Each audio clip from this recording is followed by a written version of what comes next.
When I walked in the prison shower, he was laid out on his back, knocked out, spread eagle style. And his jaw was dislocated. Ah, shit. Here we go again.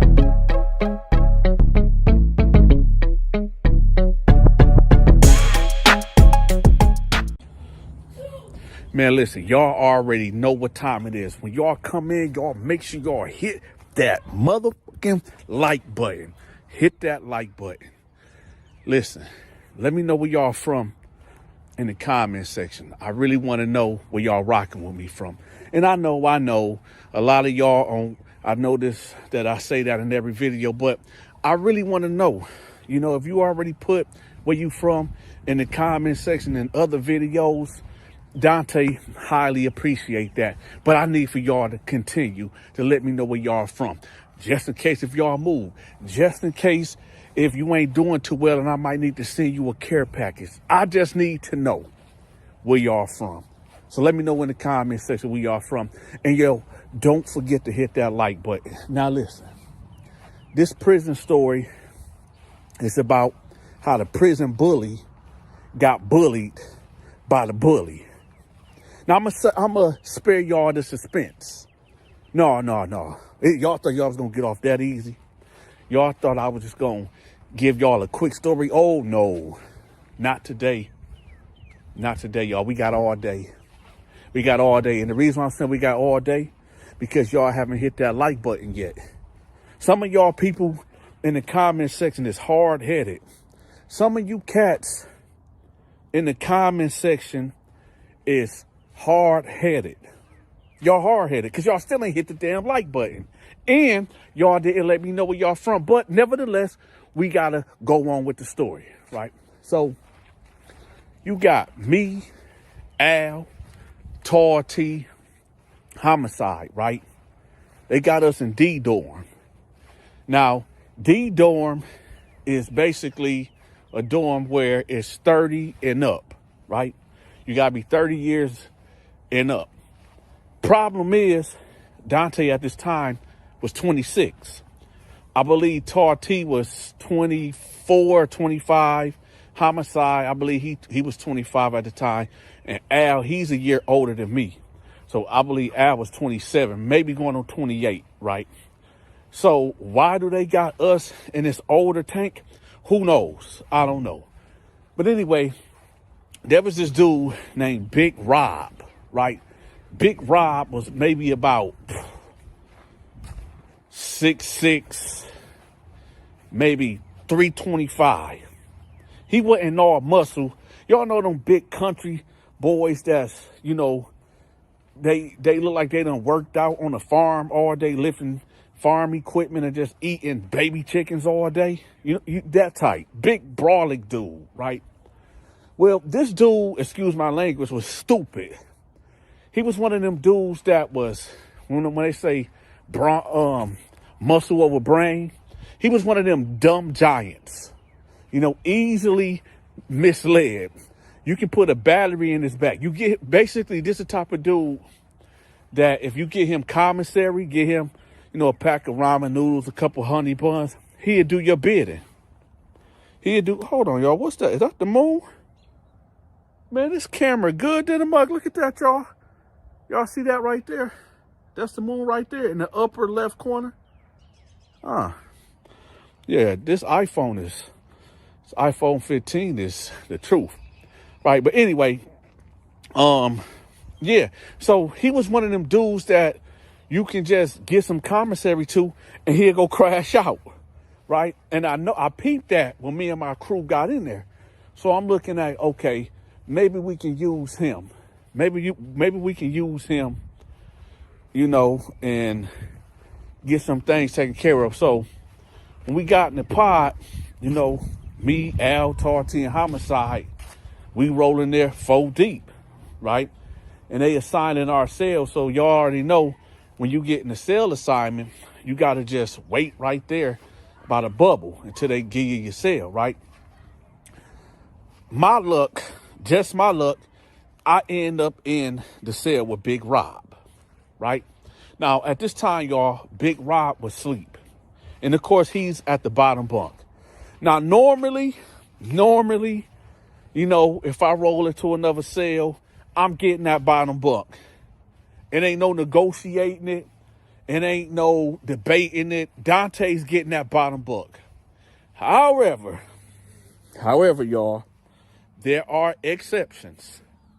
Oh, yeah. And this was one of them rare occurrences where Dante had to pick and choose. I mean, and I know. Y'all like, oh, Dante punked out. He wasn't pushing that line on Big Rob. Oh.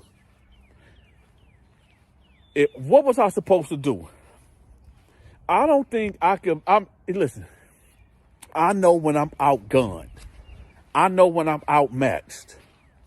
Why in the world would I approach Big Rob in this type of manner of saying, yo, get up. I got the bottom bunk. You get the top rack. I'm gonna be real with y'all. I don't think, because even back then, y'all, I was 5'11", and I was pushing a good 225, all muscle, right? All muscle. Nowadays, you know, I'm back working out. You know, I done gained a little bit more weight. But, you know, I'm out here walking, doing my thing. So, you know, I'm gonna get back to it. But anyway, so yeah. So when I got in the cell, I'm like, damn, this big dude, whatever. So I'm putting my stuff up, right? And he just pop up. He like, oh, you in here? He got a real deep voice. He was like, oh, you in here? Well, what's your name, man? I said, man, my name Dante. What's up? He said, oh, okay, my name Rob. I said, okay, what's up, Rob? He like, let me see your paperwork. I said, hold on. I said, let me see your paperwork. See, I had to meet him with aggression. You know what I'm saying? I had to match his energy. Because I didn't want him to thinking, because I don't know this dude. I don't know this dude at all. I didn't want him thinking that he can ask for my paperwork and I don't turn around to ask him. Because, you know, prison is like a chess game. It's always move after move. If a dude talk to you a certain way, you got to meet him with the same type of aggression. Now, if I would allow Big Rob to ask for my paperwork and I don't ask for his, that right there to me would have been a punk out move of him. Okay, this dude ain't with it, right? But I was always with it. So I said, all right, let me see your paperwork. So right there set the tone like, okay, to Big Rob, like, okay, this dude, you know, he ain't no punk. He'll talk back to me, right? So I got my paperwork and I hand it to him. I go in my laundry bag and, you know, I hand it to him. He looking at it and he give me his. I don't really care what dude in there for, because I'm going to tell y'all something. I know and his was armed robbery and assault on a peace officer. But let me tell y'all something. And I know I might be the first one. To admit this. I might just be the first one to admit this. I might be the only prison dude that will admit this. True enough. A lot of chomos that come to prison and they got bad paperwork, they do get dogged out. They do get smashed out. But sometimes, it's rare, sometimes you might get a real hitter that'll come up in there, right? That don't give a fuck about none of that, that's willing to die. And when I say they willing to die, they willing and ready to die. So it's like, what do you do at this time? When you get put in a cell or a chomo, you put in your cell and he a hitter. And he like, yeah, I did it, and who gonna do what about it? I done seen cats do that. You know what I'm saying? I done seen where a dude only had 3 years to go and he had a choice. He was in a gang. Crip dude was told, like, hey, you got to smash your guy out. Smash your cell out. He got bad charges. Well, the problem was, this dude was a hitter. He was a killer. He done poked a couple of cats out. Right? Catching prison charges. And well, dude folded and went to the hole. He checked in. Because he said, shoot, man, I only got 3 years to go. I'm not about to, try to bring this pressure to this dude right here and possibly lose my life. But anyway, let's get back to the story. But anyway, Big Rob didn't have no bad charges, thank God. Because I would have had to move on. I would have had to move on him. But thank God he didn't. So anyway, we just talking. And like I said, I already heard about Big Rob. Like he was like this stupid dude or whatever that, you can just pay for it. He was like a contract assassin, a contract bully, to say the least. So, I'm talking to him, getting to know him and whatever. And I said, okay, yeah, this dude just a dumb brute. He just a dumb brute. All he do is think with his stomach, and that's it. And I had plenty of commissary to keep this dude under my control, under my thumb, right? So I leave out the cell, and I'm talking to Al and them. And we trying to come up with a plan on how we going to dominate this tank. Now, we had a big issue, a really big issue, because the next Tuesday that came by, KB walked in. KB, for those that don't know who KB is, KB was the ultimate apex predator. He the type of guy that KB is the type of dude that was miserable, always complaining, always bucking on the guards, always breaking the rules, always shaking down somebody, always assaulting somebody. Didn't give a damn who he was talking to, would take whatever he want from you. KB was the guy that guy will be afraid of. KB is the guy that guy will avoid. You know what I'm saying? But before we introduce KB back into the mix, I'm gonna let y'all know what happened throughout that week. So anyway, before KB got in there, this is why I say the bully bullied the bully, right? So, Big Rob, I'm feeding Big Rob. We down there busting down spreads and all that. Nachos, pizzas, we doing cakes and all that, right? And I'm inviting him because not only he's my cellie, and it's only right because that's my cellmate, but I'm trying to win this man through his stomach, because I know if I can control him, I can use him as a pawn to do my dirty work, to exert my power and influence on everybody in this tank, right? Prior to KB coming in. So after, let's say, okay, so Tuesday, this when I get in there. By Sunday, I had Big Rob under my control, right? Big Rob will be walking in front of me. You know what I'm saying? Mean dogging everybody. Big Rob was like my 300-pound rock roller up in there. Every time I would come down the tier, he telling dudes basically to watch out, get out the way. You know what I'm saying? What, man, that moon looking real scary, man, don't it? Y'all see that moon right there? I thought it was a UFO.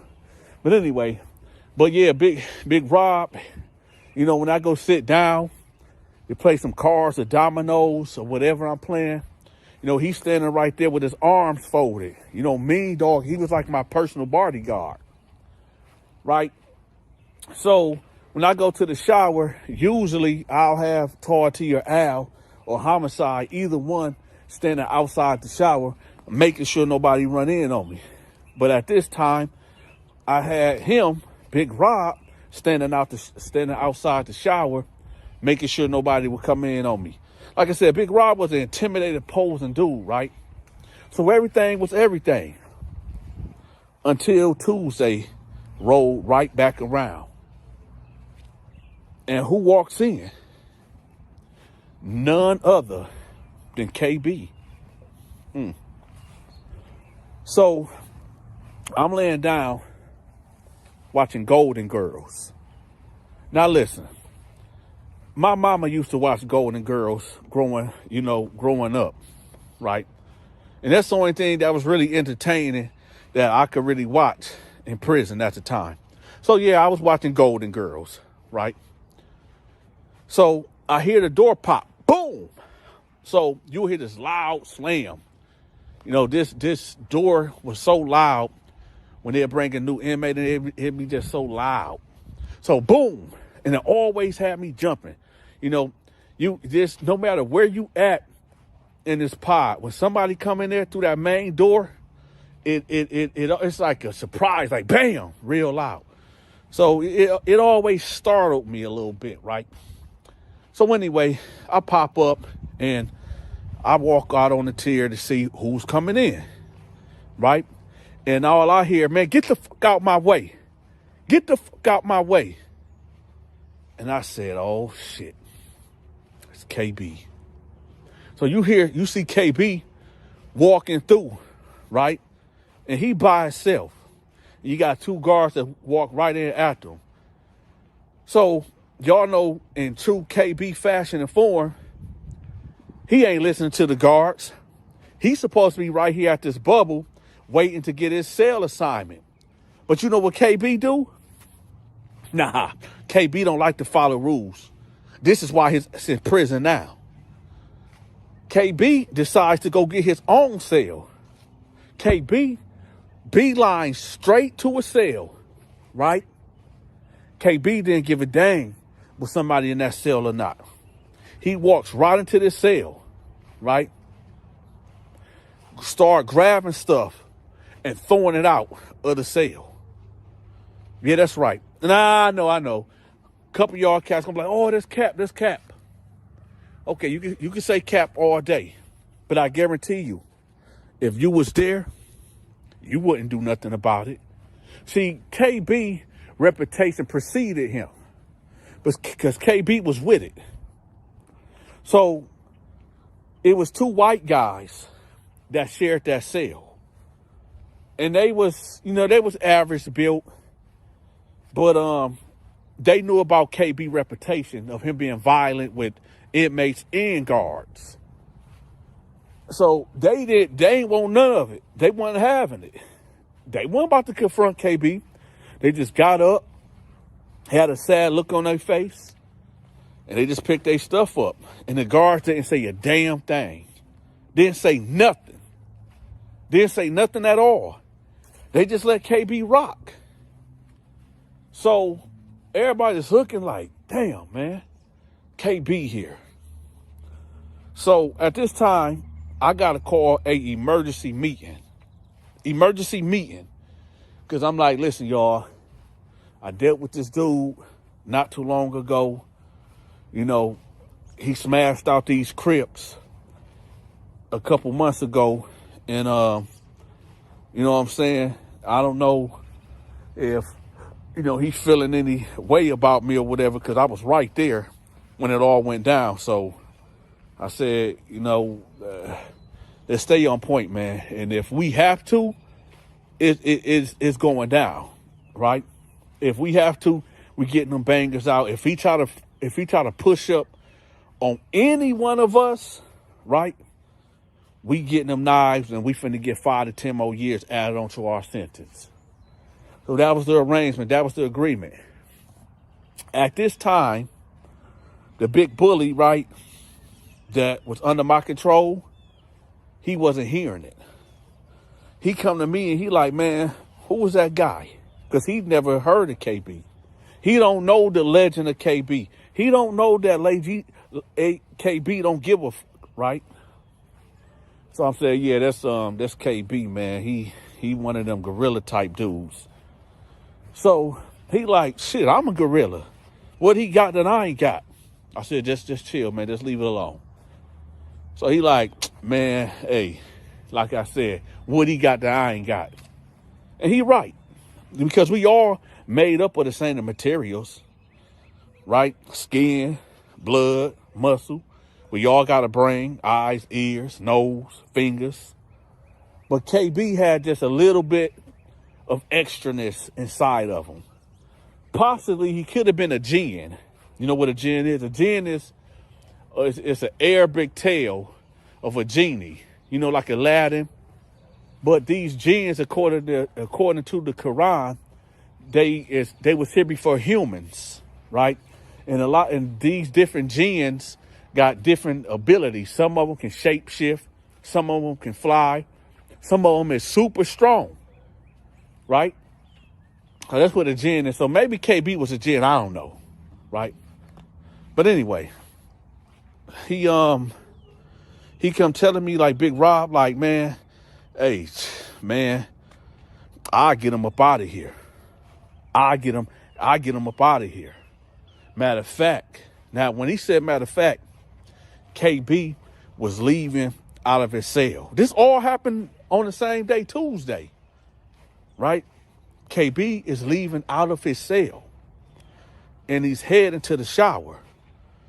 I don't know why Big Rob decided to do what he wanted to do. I don't know why Big Rob wanted to exert his power and will over KB. I don't know what the conversation was. I don't know. I just don't know what possessed him to do what I'm about to tell y'all. So as KB is walking to the shower, Big Rob follows behind him. And all I hear is, you better get the fuck up out of here before I kill you up in here. Right? That's KB. And I hear Big Rob saying, man, do it. Man, do it. Do it. Listen, y'all. All you hear is big thunder running. Like boom, boom, boom, boom. I don't know what's going on in there. I just hear a lot of bumping. Right? And then it get quiet. Right? Then about 20 seconds later, you see KB walking out.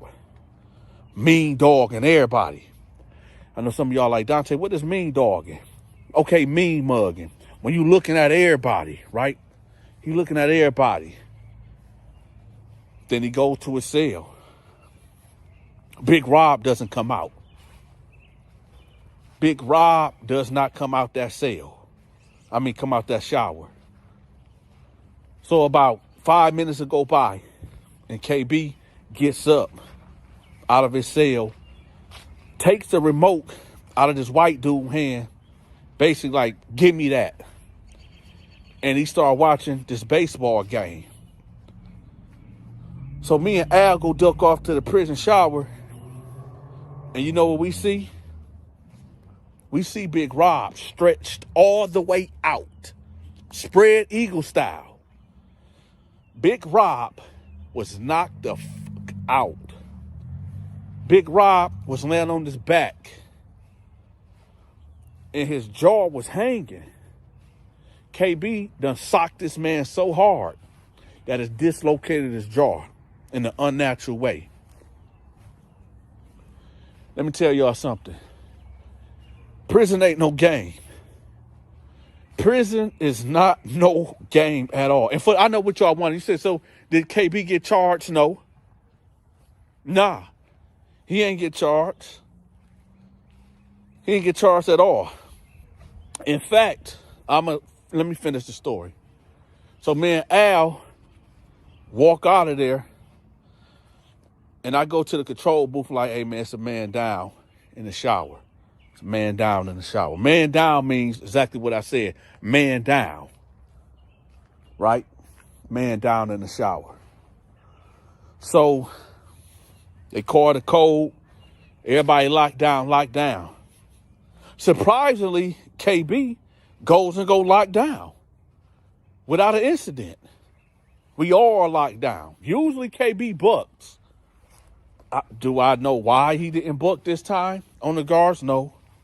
Maybe he was tired for putting hands on Big Rob in the prison shower. I don't know. But I do know this. He locked down and they went in there and they had to carry Big Rob up out of there. Right? Let me tell y'all something. Prison, it's not a game. It's not a joke. Prison is a place, is a world inside of a world. One of my homies used to tell me, man, Dante, you ever heard of that saying called out of sight, out of mind? Let me say that again because that bird just disrupted what I just said. My homie said, Dante, you ever heard of out of sight, out of mind? Well, yeah. A lot of dudes being there lonely. A lot of dudes, friends and family abandon them while they locked up because prison is a world inside of a world that's real crazy. Welcome to the Terror Dome, right? And there's things that go on in there that is unexplainable, that is not logical, but it is at the same time. This prison story is about a bully that got bullied by the bully and got his jaw knocked off. Do me a favor, y'all. I started a new channel. A lot of y'all be like, yo, Dante, when is skits coming out? When the movie's coming out, D? Well, they coming soon in May. But I need for all of y'all to go subscribe to that channel and hit the all notification button. Okay, so y'all, every time I drop a video over there, y'all can be on it. I'm going to leave that channel pinned at the top of this comment section. And oh yeah, if you forgot to hit the like button, it don't cost you nothing to hit the like button. Hit the like button, share the video, and let me know where you're from in the comment section. Also, I'm back doing promotions. And right now, I'm doing a hot $50 sale right now. $50 to promote your business, your social media channel, or your products. But with that, y'all stay blessed. I'm out. Me and T ran in his cell. He had the curtain up. Tall T snatched the curtain down. This dude had his ass hiked up in the air, cutting his ball hairs with the prison clippers. Oh, shit. Here we go again.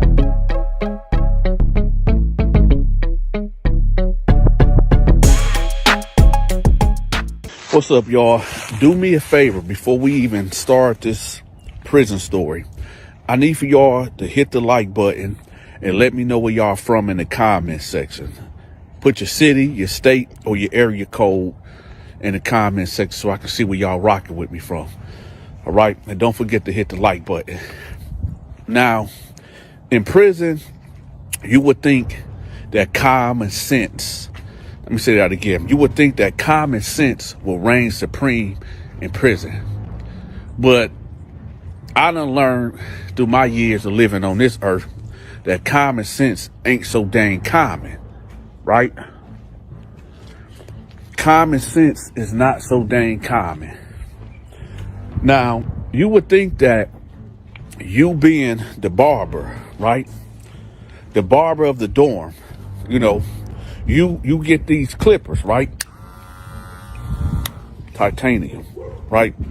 You get these clippers and you supposed to cut over 400-500 men hair, right?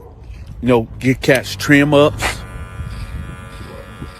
You know, give dudes trim ups, give dudes fades, give them edges, all that, right? But you would think that you would know not to take those clippers, right, and put them down there in your genital area and cut your pubic hairs. Now, this is where this story is about to take a dangerous turn, right? This story is about this barber, the prison barber that decided to do the unthinkable with the clippers. Now, today, y'all, before we get into the story, I want to update y'all on something. You know, everybody was wondering, like, yo, Dante, where the Scat Pack at? Well, I sold it yesterday. And I figured, well, I got my truck, you know, because I got all my sons and we travel a lot as a family.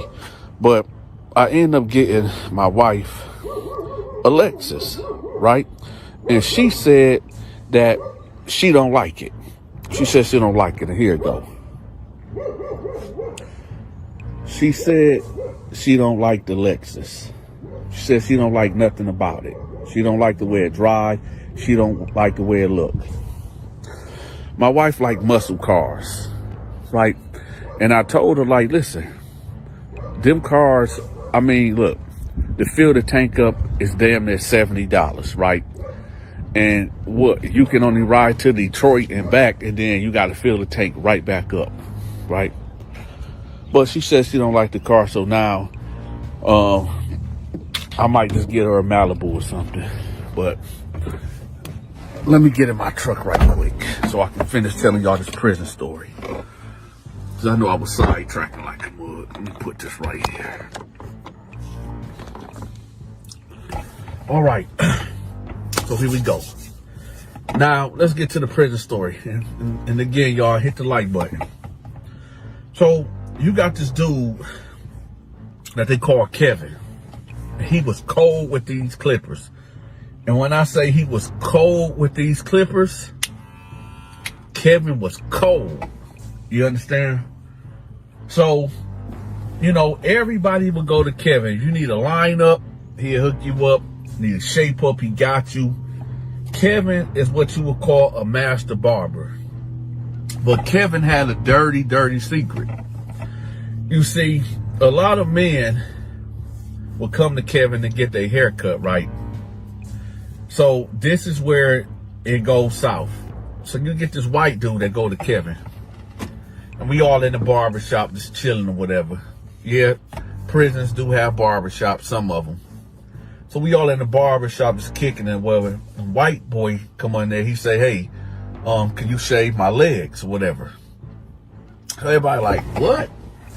So he talking, you know, some white cats, a lot of white cats don't, you know, some white dudes just be so unaware and they don't know, how can I put it? They say things that they don't think that's going to offend people or think that, I don't know, man. It's kind of weird. I'm saying the wrong words right now. But they basically, it's the wrong time. You know, you got all these black dudes in here, and we talking to this white cat roll in and tell Kevin, like, hey, could you shave my legs? Now, you would think to yourself, well, why won't you just shave your own? Well, they wouldn't let us have razors. So I guess that was a fair question for the white cat to ask him, can you shave my legs? But, you know, all of us got to think like, man, why would he? No, man, we get our hair cut with these clippers, man. Why would we ain't about to put this on your legs or whatever? Right? So he like, no, man, I'm not doing that. So he like, okay, no harm, no foul, right? Nothing came out of that. But then that got me thinking about something. I said, well, yeah, he got a lot of alcohol, you know, to clean the clippers. But my thing is that what else is he shaving? Because now my curiosity has peaked. Because I'm thinking like, well, he do get to bring the clippers to his cell, and it was just sitting on my mind. Like, is this dude shaving his underarms? You know what I'm saying? So now that really got me thinking, right? So I enlisted the help of a punk. Now I know what y'all about to say. You go like, oh, Dante, but you said that you can't associate with punks. No, you don't supposed to associate with punks. But you also can do business with punks. And right now, I needed some information about Kevin, because I was really concerned about, you understand, like what he's doing with these clippers when he's by himself. So I enlisted the help of this punk, right, named Peaches. Now Peaches was one of them homosexuals that was like really flamboyant. You know what I'm saying? That be putting on lip gloss. The one that be altering a prison jumpsuit or whatever to make it all tight, and they'll be switching and be doing, just being loud, and you know what, y'all know the type. Y'all know the type. So I came to Peaches and I gave Peaches 10 bags of hot Cheetos and 6 soups, right? And I say, hey, Peaches, let me holler at you. And he like, what you want, Dante? I say, yo, man, fall back, man. It ain't nothing crazy. But look, check this out. I need for you to do me a favor. I need for you to, watch Kevin when he go to the shower. And Peaches like, what you want? I said, no, listen, man. When Kevin go to the shower, I need to know, is he, shaving himself with the prison clippers? So he like, oh, okay. Well, why you want to know? I said, because I just need to know. Because if this dude, is using these clippers to, cut his pubic hairs and shit, that ain't cool.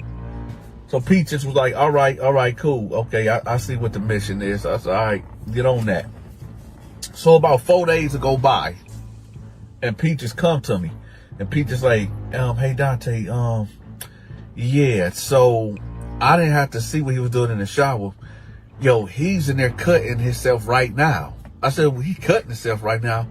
He was like, yeah, he's right in there in his cell with his white sheet up, and I hear the clippers going off. So I said, word. Now listen, and I know y'all gonna say, oh, Dante, that's bold for you to say what you're about to say, but you really can't trust the word of a homosexual. You just can't. So I needed to get up and go by myself to go check it out to make sure that this information was accurate. So I gets up out the cell and I push past Peaches, and I end up going to his cell. Now, sure enough, the white sheet was up. Now, we gonna put a little pause right there, because a lot of people was wondering, like, why would a white sheet? So in prison, right, when you in the cell and you want privacy, you might be in there breaking down a pack.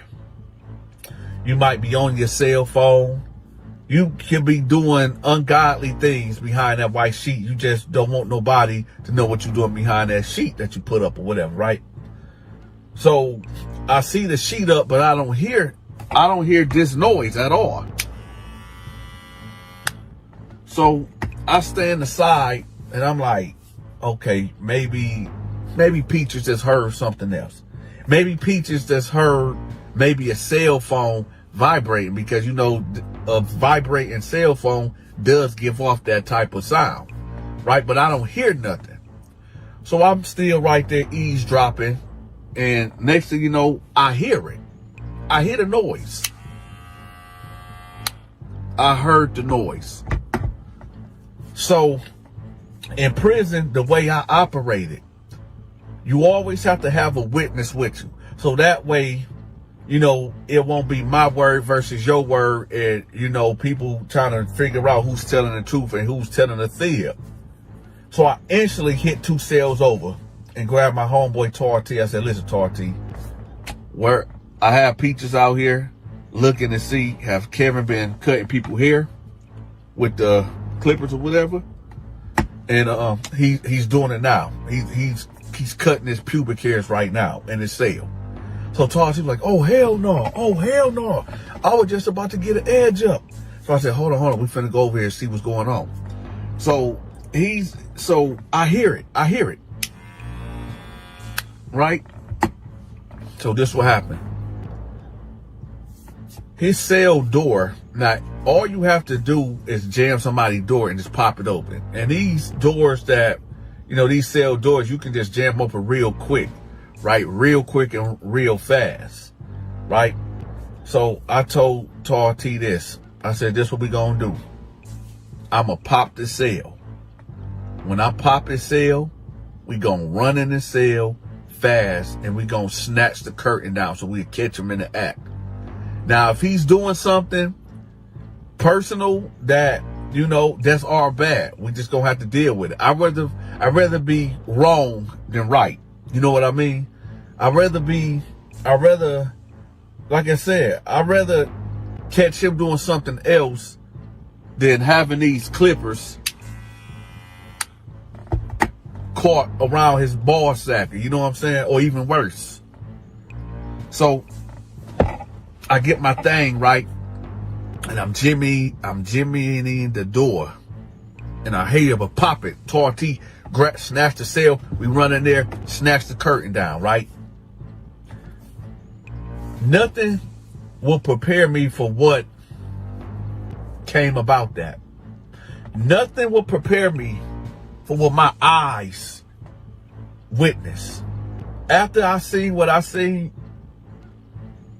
I felt like I wanted to gouge out my eyes. You see, Kevin was not cutting his hair. You understand? Kevin was not giving himself an edge up.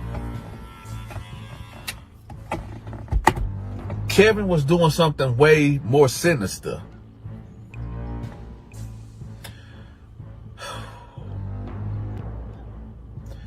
Kevin, picture this, pause. Kevin had his left leg on the ground. Kevin had his right leg hiked up on his sink, ass out. With his right hand, Kevin got the clippers, you understand, shaving his ass. In his left hand, he has a mirror. Now, when we startled him, right? When we startled him by snatching the sheet down, it spooked him. I'm pretty sure it would spook anybody. When we spooked Kevin, y'all hear that? These are mini razors, if y'all didn't know. When we spooked Kevin, Kevin cut himself on his balls. And Kevin got the bleeding profusely. Right? I had to force that word out. Profusely. Oh! Listen. Kevin cut his balls. He cut his balls. Oh! Right? And me and Tar T got up out of there. Kevin come running out of his cell butt naked. Oh! Holding his junk. And he still got the clippers in his hand. I don't know, was it through shock? I don't know that his brain, neurons, and protons wasn't, hitting off all cylinders. I don't know, was this a coping mechanism? But here he go running out of that cell butt ass naked, right? Butt naked. He's running down the tier, holding with his left hand, protecting his, his exposement, and he's bleeding all going down the tier. And he get to the bubble, help me, right? The guard come out like, what the heck is going on? Everybody coming out there still like, man, what the heck going on with Kevin? Just imagine, just think about this, y'all. Just think about, before you catch that was in prison, right? Just imagine you in a dorm, right? Or you in a pod. And next thing you know, you hear a man screaming and hollering, saying, help. Now you hear this, maybe every other day, because there's always something going on. Help. And then you peek out your cell and you see a man running, butt naked, bleeding, holding his crouch. Now your mind automatically going to go to, oh, he must have was just doing something sinister. Maybe he was doing something devilish, and the devil came and got his due. Who knows? But the truth is, Dante and Tar T busted the prison barber. He was shaving his butt hair and shaving his nuts hair. And I guess we startled him and he cut himself. I know that, cats want to, have their appearance looking right. You know what I'm saying? I mean, they take everything away from us. They try to dehuman us while in lockup. So, I mean, at least we can look, you know, like ourselves or whatever. Or when you see your loved ones going on a visiting for whatever, you want to look decent to your loved ones, right? But at what expense? There's some cats out here, and for you cats that go to the barber shop, understand this, man. There's dudes out here. That's why when I used to go to the barber shop, I'll come with my own clippers. Just for that reason. Because you don't know what these dudes is doing behind closed doors with them clippers. You don't know. And well, Kevin, the nurse came in. They took Kevin up out of there. We ain't see Kevin after that. And I know one of the main questions that y'all was wondering is like, yo, so Dante, did his balls get cut off? I don't know. I don't know. Me and Tall T froze. We ran. We got out of there. Because the sight that we see, it was ungodly. It scarred me to death. I wasn't able to sleep. Well, I mean, you never really get a good night's sleep in prison anyway. But I didn't really sleep for at least 4 or 5 days because of what I witnessed in that cell. It was the Terror Dome, y'all. It was the Terror Dome, for real. You catch a man with one leg on the ground, the right leg hiked up on the sink, and this dude is shaving himself with the clippers, right? With the clippers that he's cutting everybody hair with. So, if y'all don't want to deal with shit like that, don't go to prison. And you might want to look at and side eye your barber who'll be cutting your hair. Listen, y'all. I got another channel that I'm dropping my movies and my skits on. Y'all make sure y'all subscribe to that channel. It will be pinned at the top of the comment section. All right. And again, if you haven't hit the like button, hit that like button immediately. Share this video. Let me know where you're from in the comment section. And with that, y'all, this is the Donta Show Network, and I'm out. If you wake up with it ain't happening like that. Oh my gosh. What will happen is if I'm laying and I'm laid like this, right? Mm-hmm. And there's a man standing in front of me with his penis out, my first reaction is gonna be bow. Welcome to another episode of the Donta Show Network Story Times, where I tell prison stories, hood stories, and supernatural stories. Oh, shit. Here we go again.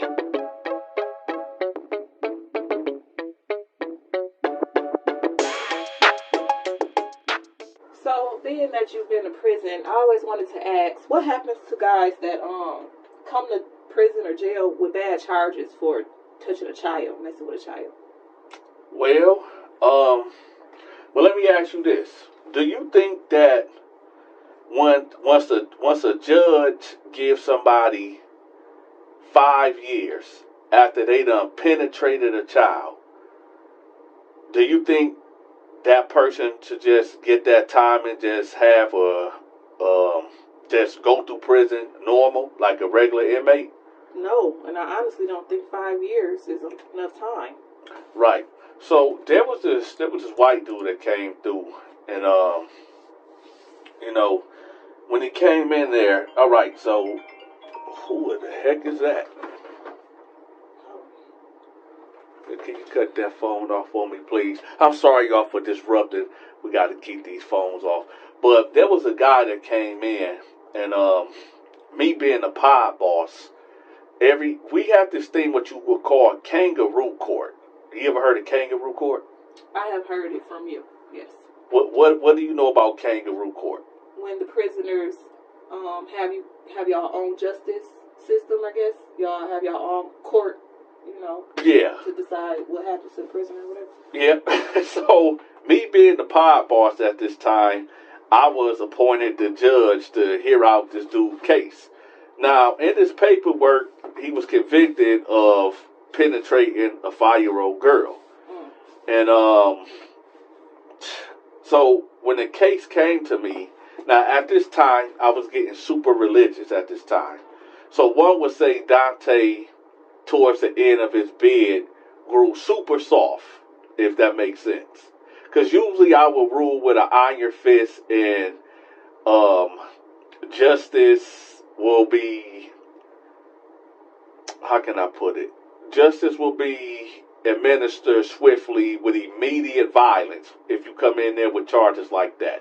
I don't even got to go through the whole paperwork thing and the whole kangaroo court thing. I just sentence the person to a vicious beating or worse, and that'll just be it. But I heard this case out, and I said to myself, okay, he violated a 5-year-old child, damaged a 5-year-old child. Like I said, I was at the end of my bid, so I could have easily gave a decree for, you know, him to get violated the way that he violated the child. You know, back in them days, I would say an eye for an eye, a tooth for a tooth. If you violated a woman or a child, then it's only right that you get violated. And, you know, there was guys in there that was more than willing to administer that type of get down. Okay. And but like I said, at the end of my bid, I really wasn't on it like that. So I said this. My judgment for this white guy that came in there that did that, I told them that he got to go to the prison shower, take a shower, and while he's in there, I had everybody to get these shower shoes, right? But in the shower shoes, it was little pieces of glass that was inside. Now, you know, like the Crocs. You know how your Crocs look, right? Yeah. But imagine the Crocs being really hard. Okay. So, you know, these guys, I'm not going to say where the glass came from, but you would break up the glass and you would put it all on the shower shoes, right? And you would press it until it's, you know, embedded in there. Embedded in there. Thank you for that. So, dude would go get in the shower, be wet, and about 10 guys would just beat him. Ooh. Beat him for about 5 minutes with the shower shoes that got the glass embedded in it. After that, there was a couple guys that really wanted to adhere to the old law, which is an eye for an eye and a tooth for a tooth. Meaning, it's some guys in here that really want to go up in them. Okay. And I said, you know, due to me being me now, I'm not going to have that on my conscience because, number one, I don't condone homosexuality, no matter if a guy violated somebody. But I just, you know, this is the terror dome. In prison, it's the terror dome. So, you know, I felt like him getting beat in the manner that he got beat was enough, but other cats wanted more. Honestly, I think that some of these guys that wanted more sexually to do with him was just horny and just wanted to, you know, get freaky with him. Okay, so he got the judgment, and that was just a one-time thing. He got it, and he served his sentence. Okay, so what's supposed to happen for the remainder of the 5 years? Because, like you said, one would think that's not enough. He got his tail beat this time, but you still got an additional 5 years ago. Well, the normal thing, he will get extorted.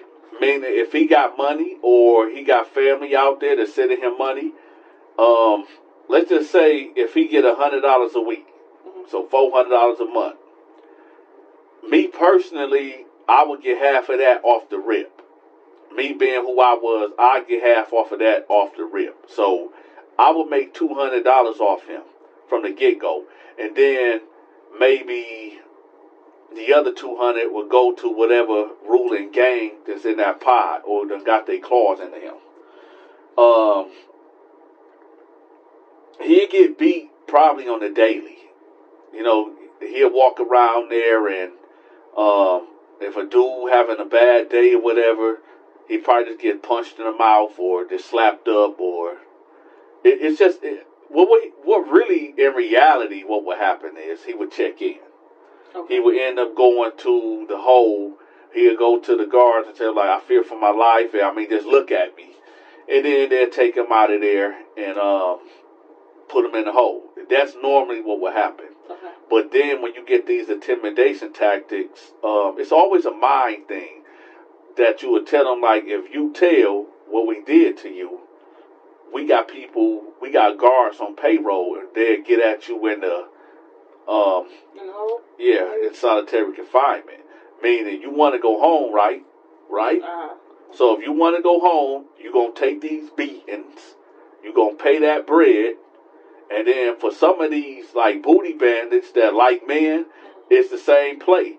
They'll tell them, like, listen, you only got 5 years, so you only got to deal with me for 5 years, right? So keep your mouth closed, give me what I want, and before you know it, you'll be going home. Yeah, before you know you won't be going home. And matter of fact, how these booty bandits is, they'll tell them, let me just have you for a whole year.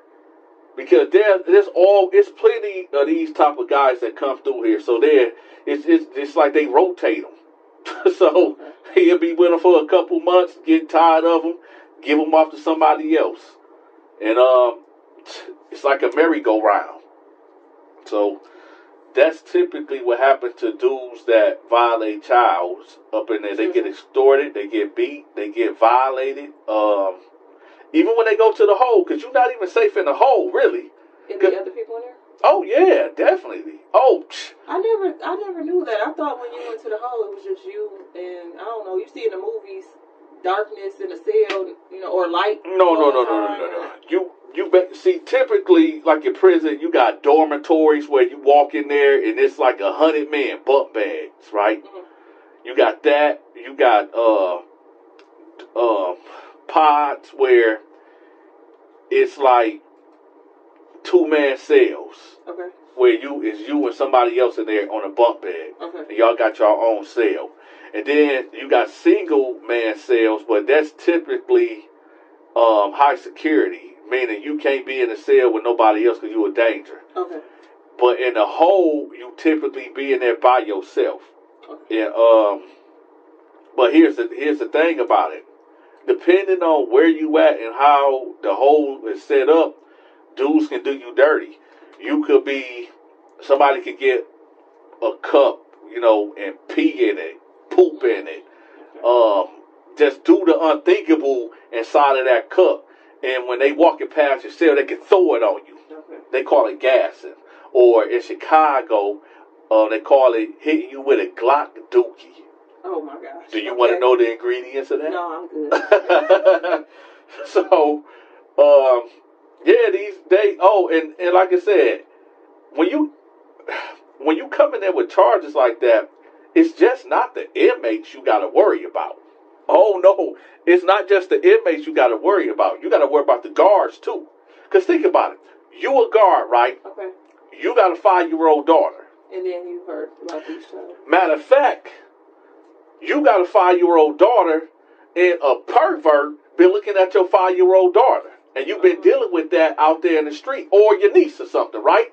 And then you hear about this dude that violated a 5-year-old girl. And you come to work and you read that file and you hearing the word and you back there in solitary confinement. There's no cameras back there. And you in charge of giving him his food and you feeling some type of way. Let me tell you a quick story real quick. So we was in the hole, right?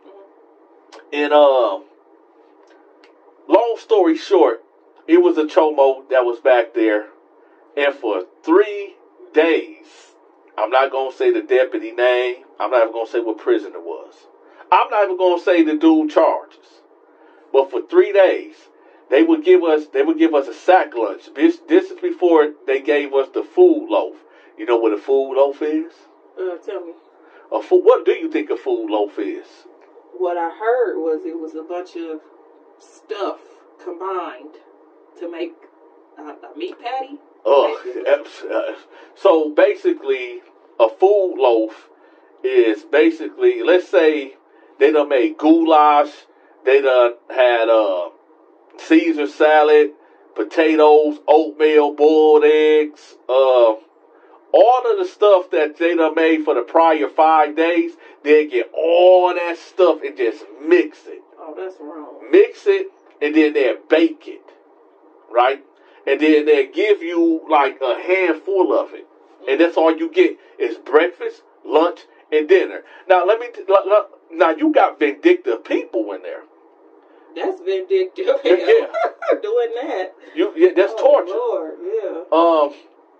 But no, before they was giving these food to I guess something happened to the oven or whatever that they baked this stuff in. Mm-hmm. They was giving us peanut butter sandwiches. Just straight peanut butter? Do you see where I'm going with this? Continue. So for 3 days they was giving us peanut butter sandwiches, right? Mm-hmm. And the guy was like 3 cells down from me. And I would hear, oh, man, that's wrong, man. That's so wrong, man. I'm going to die in here, man. That's wrong. And I hear this female deputy like, man, shut up. Shut up. Eat it. Right? But then I always smell like this crap smell. Right? So I'm thinking like, okay, like what? It didn't dawn on to me what he was eating. Basically, I don't know if this female guard was taking a dump on his sandwich. For bringing in her dog shit. I mean, I don't know. It could have been a multitude of things. Yeah, whatever it is. And how I know what happened on the 3rd day of this was cool. Now remember, this is breakfast, lunch, and dinner.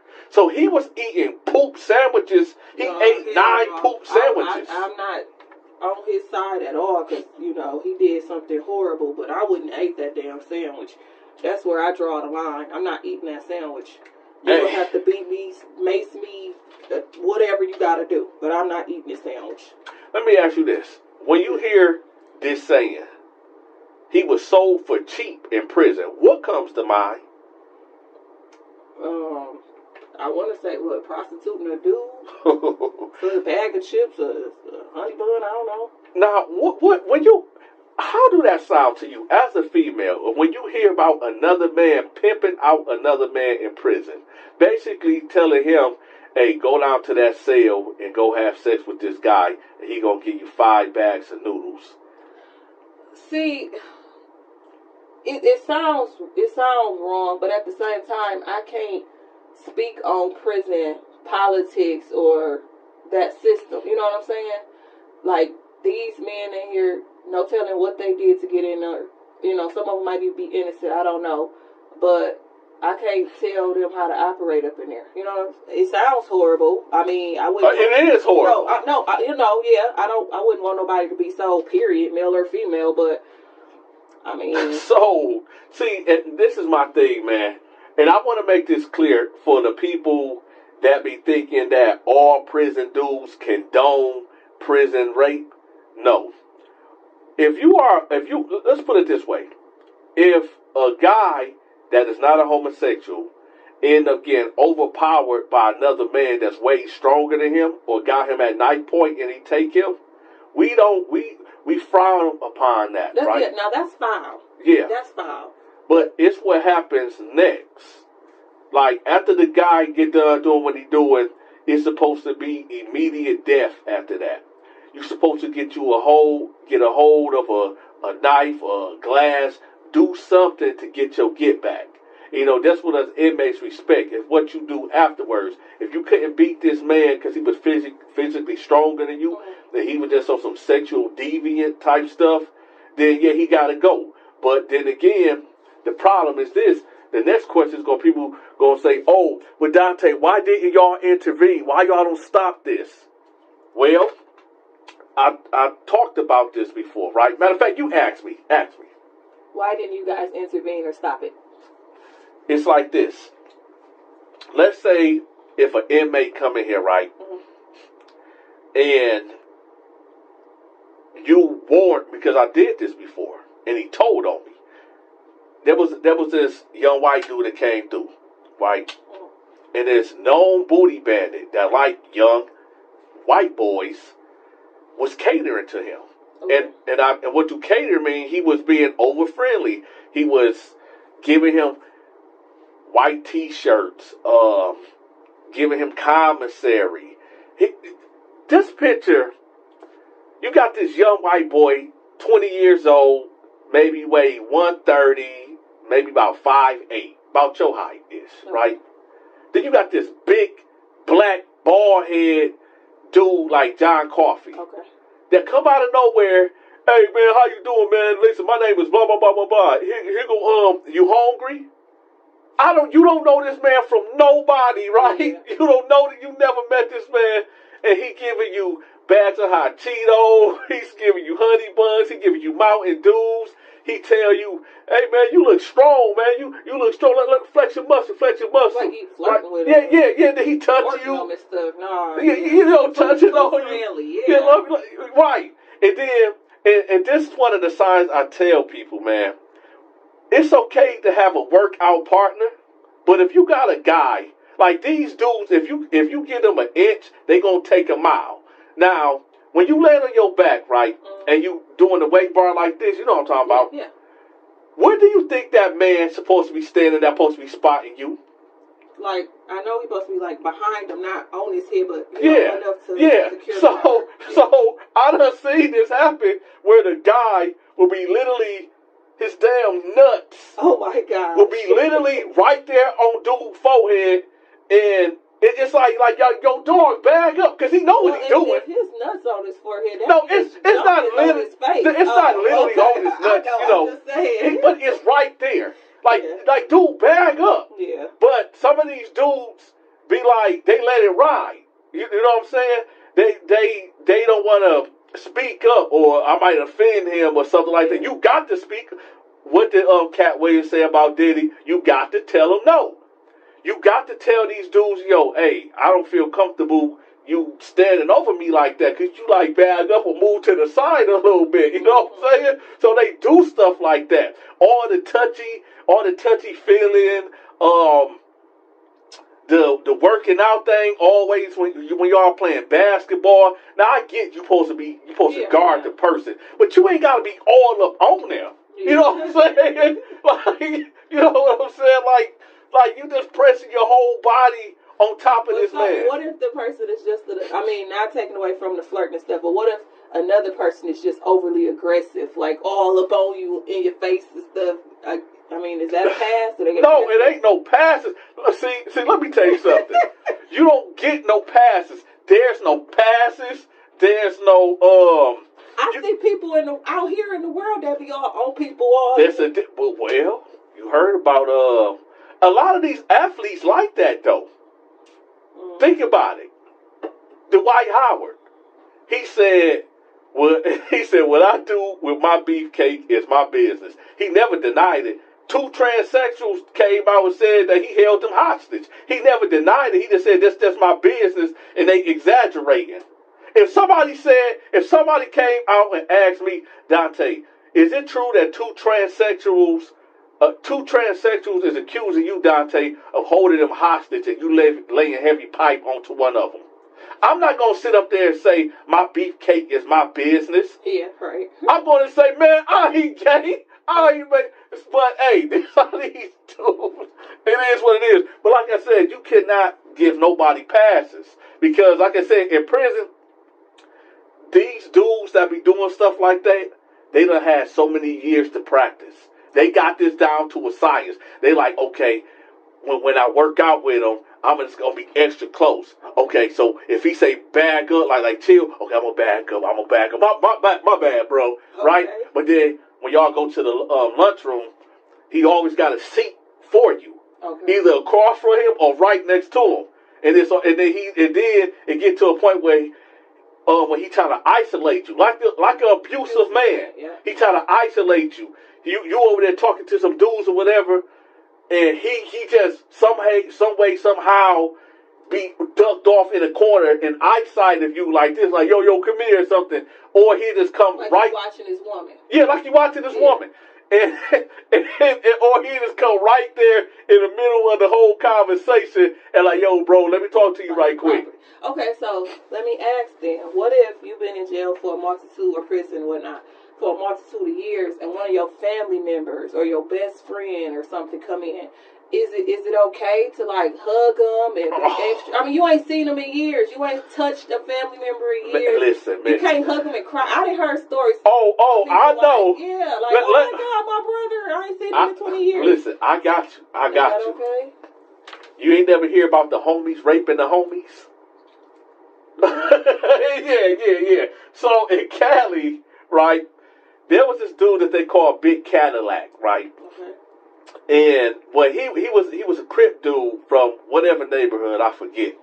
And he was down for he was locked up in the mid-70s. Big dude, right? Okay.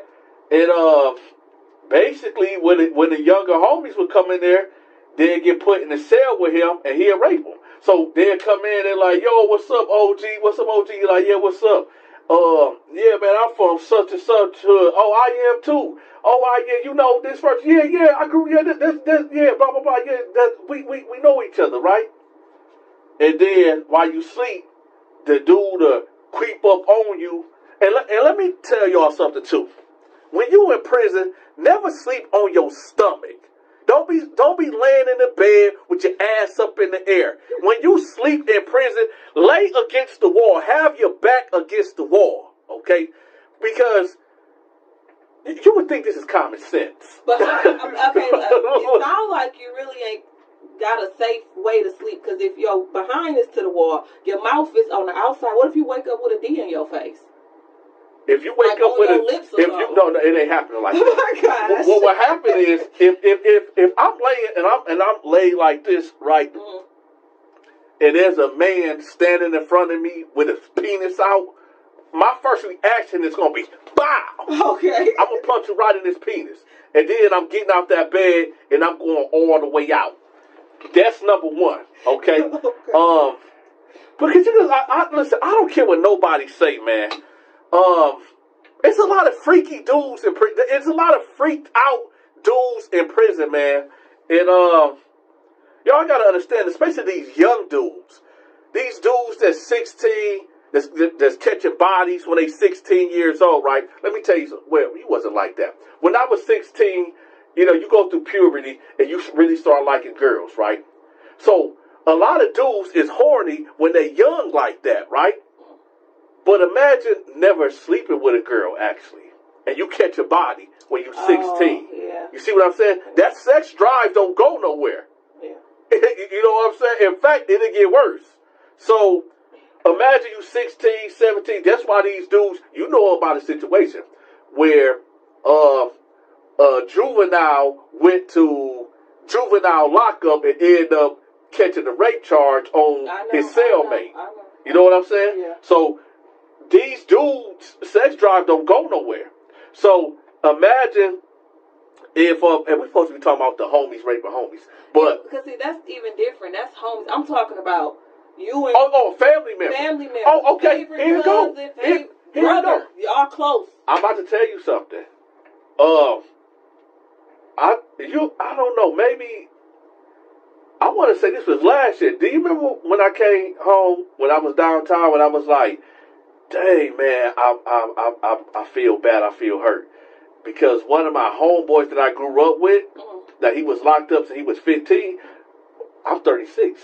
This was, 18 years ago? He been locked up for 18 years? And I said, they got him. That guy? Yeah, I remember. Imagine me getting, let's say, because he just got out a couple months when I see him. Yeah.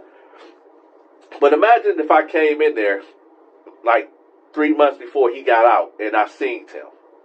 I don't know that guy. You don't know no more. I don't know no more. Yeah, I get that. Prison done changed this person. For the worse, obviously. Yeah. And then and let's just say like an uncle. Like I heard a story. I ain't even gonna say that one. I heard, but you can see what I'm going with this, where you got a cousin, your best cousin, but he been gone for 20 years. And he come in there, you come in there, and he embraced you with a hug, you thinking he said, "Oh, I love you, this is my fam, blah, blah, blah, blah, blah, blah, blah." But then you feel something poking down there. "Oh, my bad, bro, right? Oh, yeah. You see, that's all he been around. Yeah, that's all he been around. Then he feel like, it's some real sick dudes, man. I guess my mind is going to, everybody can't be like that. Like, no, everybody's not. Because I just heard an interview about a guy. He was locked up for whatever he was doing, and he had got 20 plus years. And he ain't seen his brother in years, but then, because he was younger than him. Then he followed his footsteps, ended in jail too. Now the brother got 20 to life, but he only got like 10 years or so. Yeah. It just so happens the guard was like, "We got a roommate for you or cellmate for you. You go be happy about this." And the dude like, yeah, whatever. You know what I'm saying? And it turned out to be his brother. And he said they hugged, they cried, they stayed up talking, reminiscing, drinking and hooching, yada yada, living it up. I mean, there are success stories like that. Yeah. I'm not, no, hold up, y'all. I'm not saying everybody that's family members. I'm not saying that everybody that's family members that go to prison, that your family going to violate you. I'm not saying that, so y'all chill out. But what I'm saying is that it happens. It does happen. And just think about it, man. If your cousin violates you, are you really going to get out and tell family? No, I don't think so. No, I don't know. Well, some people will. One would say, "No, I'm not going to say nothing." But then others will sing it to the rooftop. Yeah. Or even go to the mama. Your son did A, B, and C when we was locked up together. But you hear how crazy that sound? Yeah, but, you got two type of people in the world. Some that want to keep it to themselves, brush it under the rug, and others they like, "No, you about to hear me. I'm about to tell." So whoever go listen, I'm about to say it. As a woman, let me ask you a question. Okay. If you, let's say, see, I don't even know, I don't understand how can a woman turn out a woman? If two women is in the prison cell, right, is in the cell, how, you know what? No, that's going to be a whole nother video. We'll be back. What I learned spending one day in prison. Well, I'm going to tell you exactly what I learned spending one day in prison. I learned that I didn't want to be there. That's the first thing. Number two, I learned that no matter how bad you are, no matter how bad you think you are, I should say, no matter how tough, how stump dog, how gangster you think you are, understand this. When you enter that prison, you might as well forget about all the people that you love, all the people that you hate, because you get stripped of your identity. You get stripped of your humanity. You now become a number, right? Oh, you can fight. Yeah, you think you can fight. That's cool. You might can fight. But understand this. You might can whoop maybe one guard, knock two guards out. But you ain't knocking out 3, 4, 5 guards. Understand they got the numbers. Understand that you are in their house. And if you get caught with a knife like I did, well, you're going to the hole. And you're going to the hole for a very long time. Now I'm going to tell y'all what goes on in the hole. If you find yourself in the hole and you're not being a good boy, guess what happened? They can starve you out. Oh, yeah, they would definitely starve you out. And what do I mean starve you out? Not giving you no breakfast, not giving you no lunch, and dang sure ain't giving you no dinner. I was in the hole for so long that I made a roach my friend. I know y'all like, hold on, Donta. You say you been in I was in the hole for so long that I took care of a roach, a bug. Let me tell y'all something. Being in that hole and you ain't got no book to read or your mind ain't stable, you can go insane. You can go insane. But you know what I did? Instead of being in that hole, going insane, I started reading the Bible off of memory. You're like, but Dante, you said you didn't have no book. I know. But I could visualize the Bible from Genesis all the way to Revelations. So you always got to keep your mind busy. You got to keep your mind going so you don't go insane. There was cats in there that will wake up screaming, hollering all day from sun up to sundown. There were cats in there that was losing their mind where they would take feces, right? For those that don't know what feces is, I'm talking about poop, right? Bio. And rub it all over their face and put it all over the walls. There was cats in there that instead of them being left to solitude, they would do things to guards walking past, right? Just for the guards to come in there and beat on them. But any type of human interaction was better than nothing, right? They'd rather get beat than, like a little kid, right? That wants some type of attention. They did do any and everything for attention, even if the results end up them getting beat down. That's what I was going through in the hole. But I didn't need that attention, no, because my mental state was good. Let me tell y'all something about prison. Prison is a place of despair. Prison is a place of violence. There's one thing that's true about prison above all things. Do y'all know one of my sayings is called Welcome to the Terror Dome? The first time I entered prison, the sergeant, when he had us all lined up butt naked, right? We was all butt naked lined up. And he told all of us, he said, listen, if you in a gang and you ain't right, I need for you to go with these officers, right? Because you was going to check in, you was going to a PC yard, right? One guy stepped out of line and left. Then he said, if anybody here is a chomo, if anybody in here is somebody that got bad charges that's dealing with kids or women, go with this officer, right? 3 guys stepped out of line and went with the officer. Now, these 3 guys that went with the officer went with the gang member that stepped out too. They all was going to the PC yard. And then he said to the rest of us that was sitting there, was standing there butt naked, right? He said, if any of y'all feel like when y'all leave my sight that you can't get a hold of a knife and be willing to put it on a man, go with the guards, right? A lot of us looked at each other like, well, what do we mean? This is the sergeant telling us that y'all gonna have to get a knife. You're gonna have to get a knife, right? And then 3 guys walked out and went with the deputy, and there was only 4 of us left. And he said, all right, y'all get dressed, right? And right before we hit the gate, he said it one more time. He said, listen, y'all, past this point, if you not willing to lose your life over something stupid, y'all, this is your chance to leave. I thought about it for a moment. I said, I ain't got that much time. But then I thought about it. All the things that he just said. If you in a gang and you a dropout, go with the guard.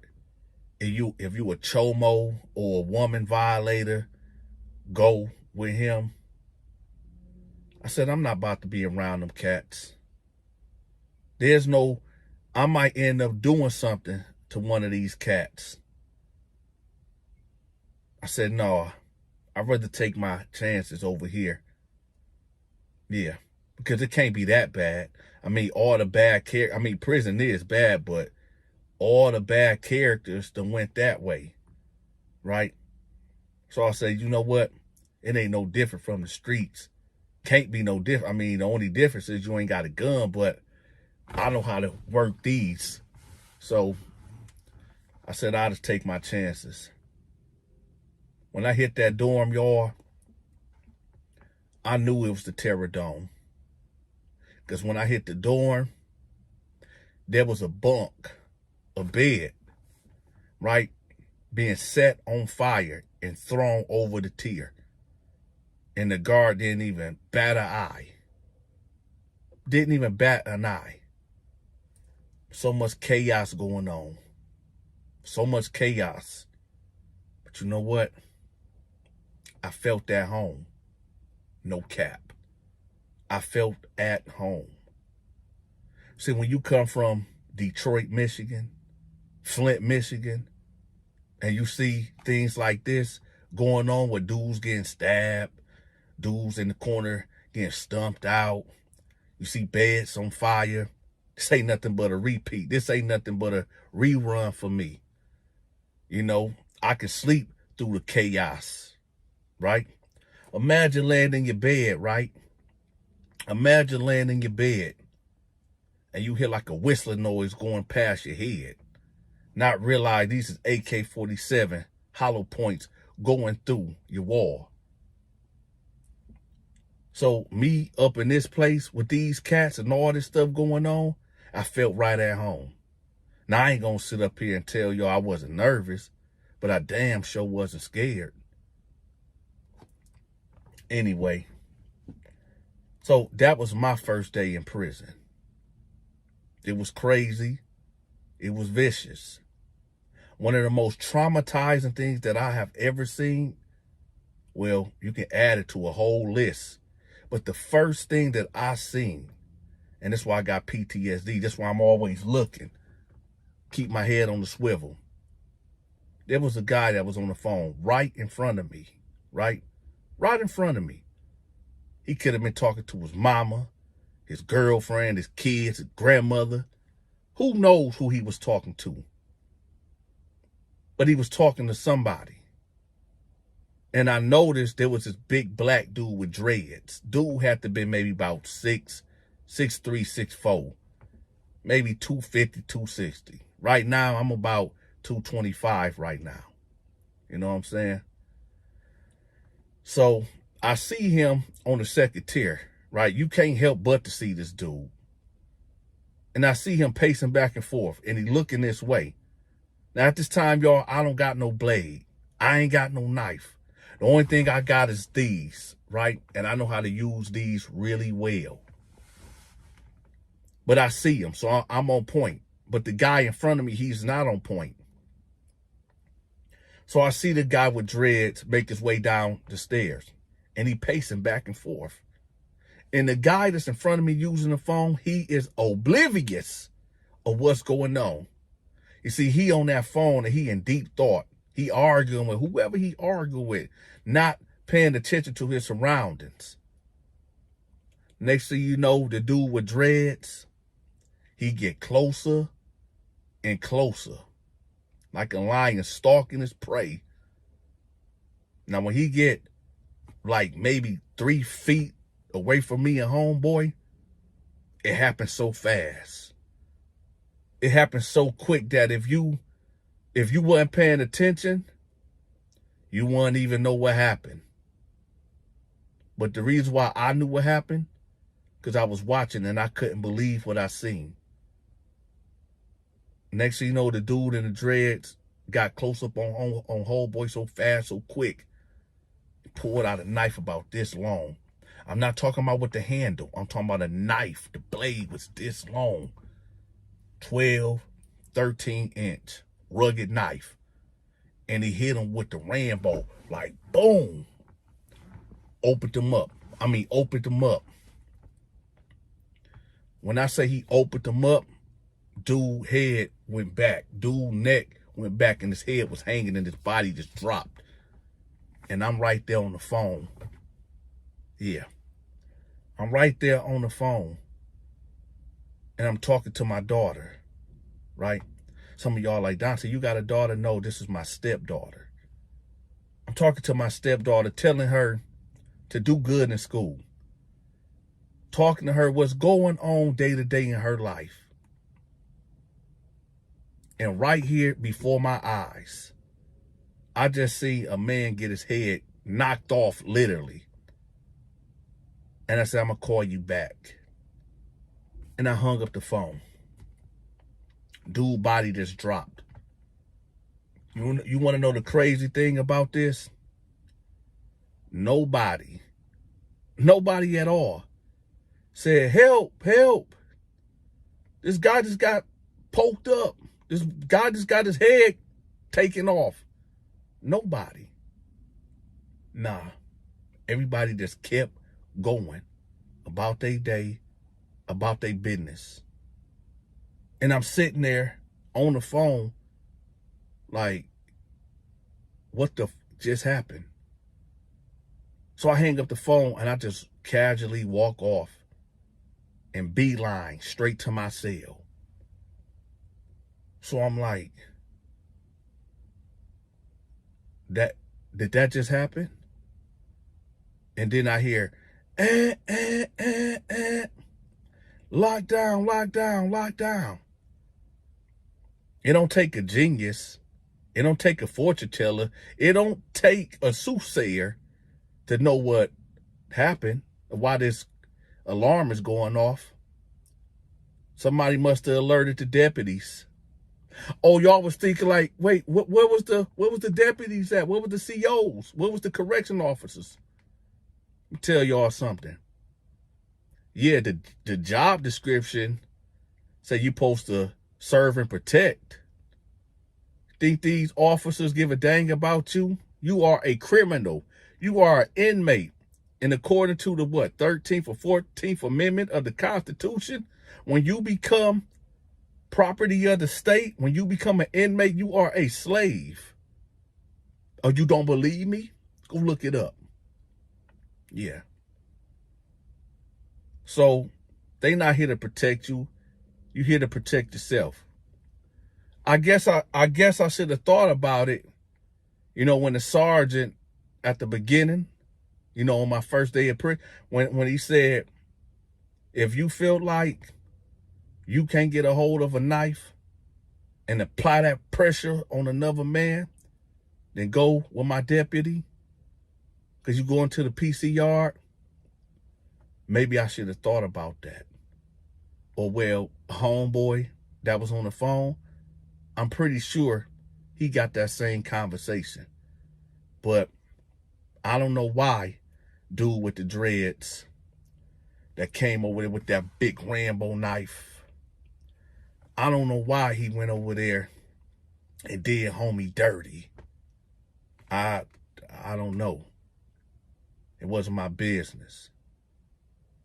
But I tell you what, I had nightmares. Oh, yeah.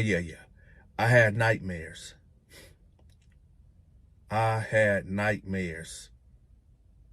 And I couldn't sleep. So when you first get in there, you get a cell all to yourself. All to yourself. Because I guarantee you, if I would have had a cellmate, I probably would have did something to him.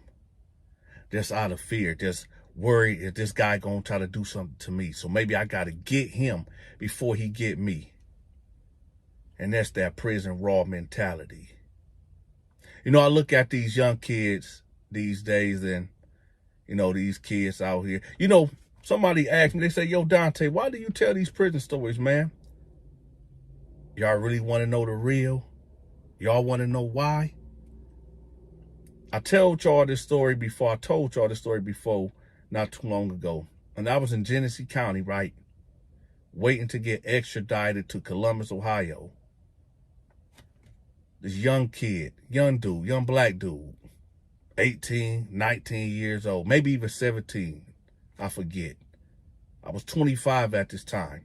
And I was the oldest dude in the pod, so they called me OG. Right? So he like, OG. He was at the top bunk. I was at the bottom. He said, OG, hey, how much time you think I'm going to get? I said, what you do? He said, well, I unalived my baby mama and my newborn baby. And I said, what you say? Come again?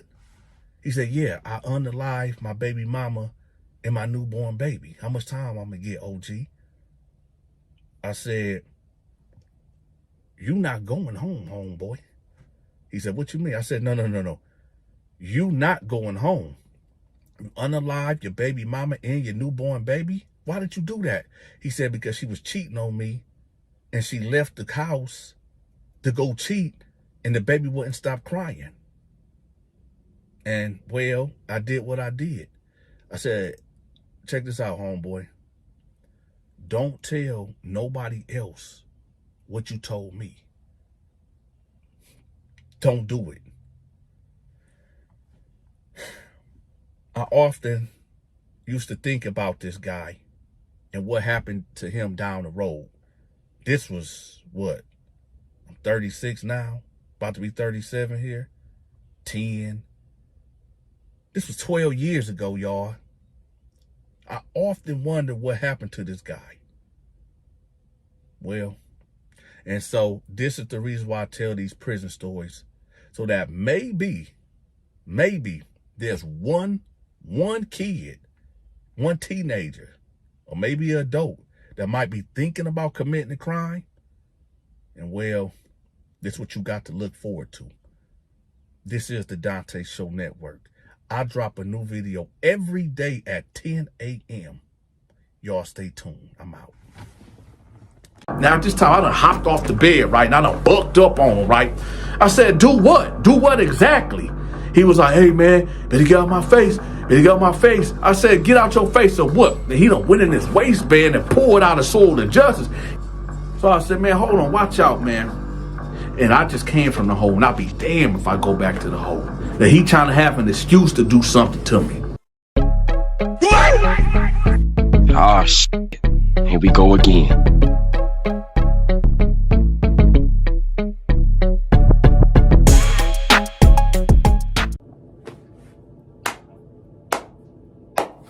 What's up, Foundation? What's up, YouTube? It's me, your big partner, Dante. Look, shout out to the big partner, Cartoon 53. Look, I was listening to one of Cartoon stories a couple days ago, and it got me thinking about this time when this older convict tried to stab me over a cup, right? Over a cup. One would say, yo, Dante, so you mean to tell me there was an inmate that tried to stab you over a cup? You know, something like this? Well, it was as big as a cup like this, but it was a plastic cup. Let's put a handle on here. But before we go on with this story again, shout out to my big partner, Cartoon 53, right? Now, let me take a drink of this water because this was almost got me taken up out of the game over a cup. Yeah, I almost lost my life over a cup. But before we go on with this story, let me know where y'all from in the comment section. Put the name of your city in the comment section so I can see how far the reach of my channel reach, right?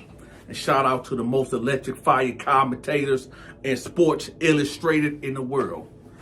But anyway, so one day, you know, they put me in C dorm. Now, C dorm is where all the older inmates are at.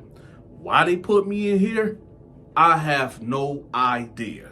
So when I was told that I was going to C dorm, I'm like, why they put me in C dorm? I'm only 27 years old. Like, you know, everybody in C dorm is like in their 40s and up or whatever. It's like the laid back tank where, you know, you got Muslims up in here, older Christians, you know, like real convicts that been in here maybe 10 plus years.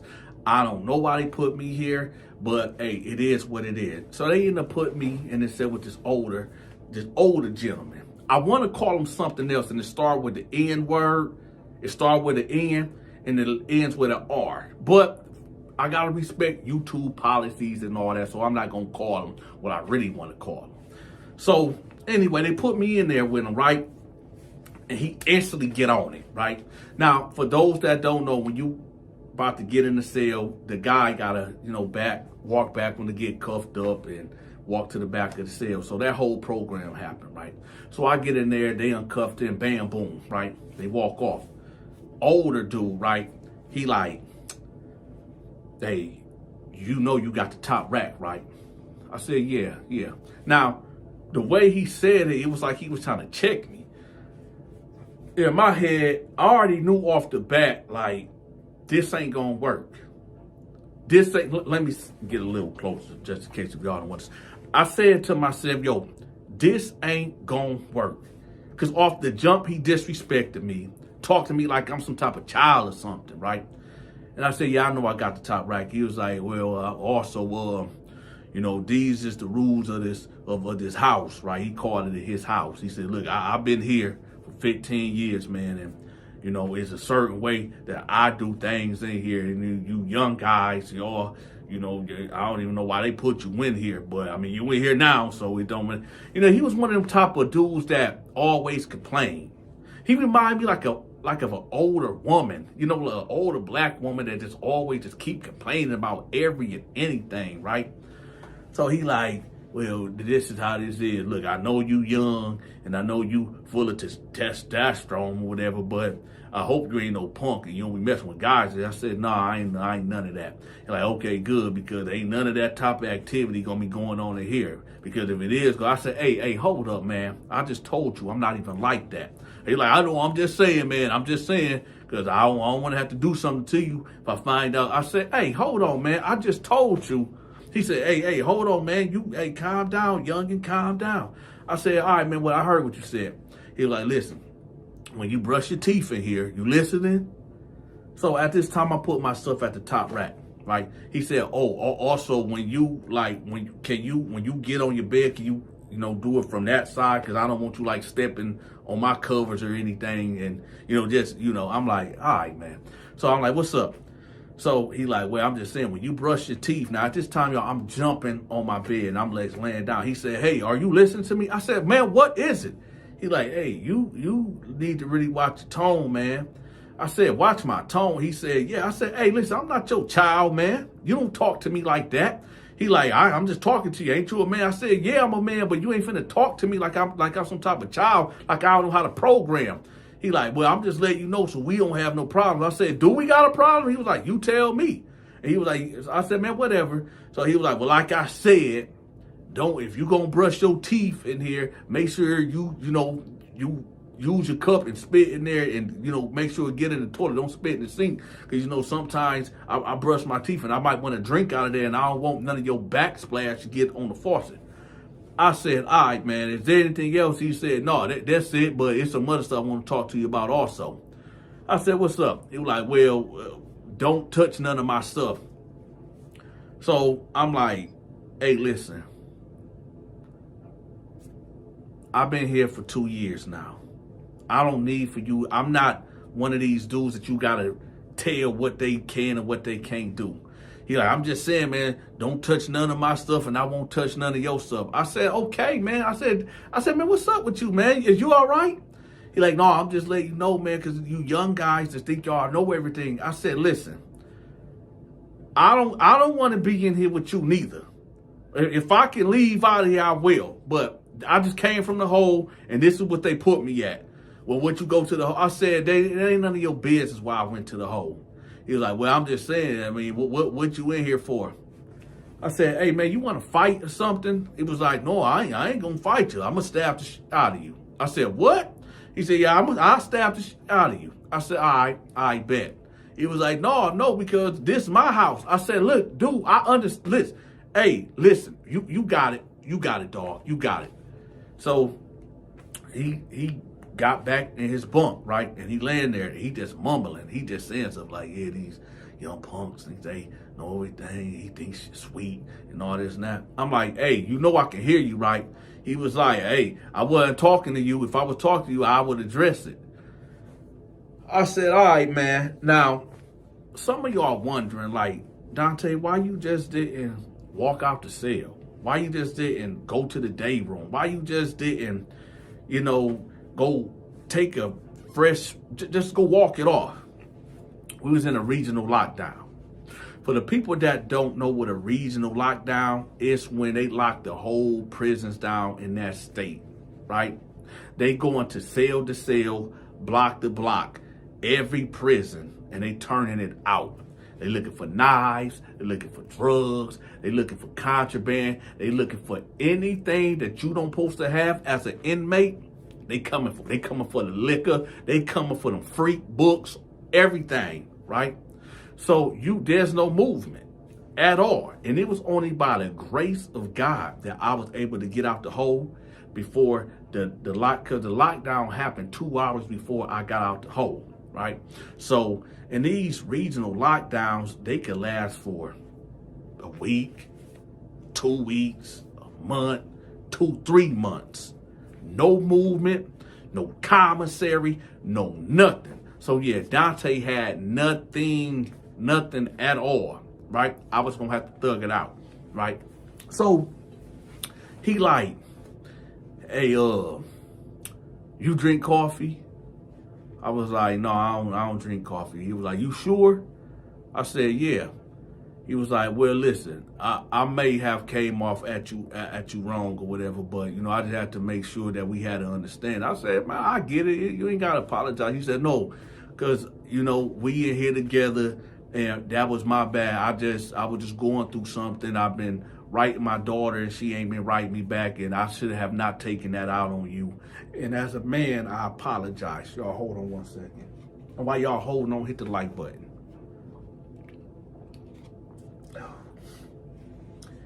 Drink water is good for your skin. Drink water.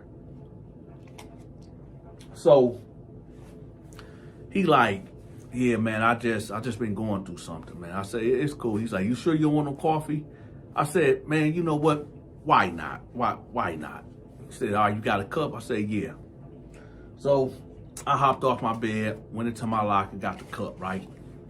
And he over there showing me how to heat the water up. You know, he got these 2 wires and he put it under here and did what he did. You know, a lot of dudes in prison, they come up with these gadgets. You know, they get these 2 batteries. They strip these wires from the ceiling or the fan or whatever, and they get stuff, you put it in there to heat the water up or whatever. So we got hot coffee.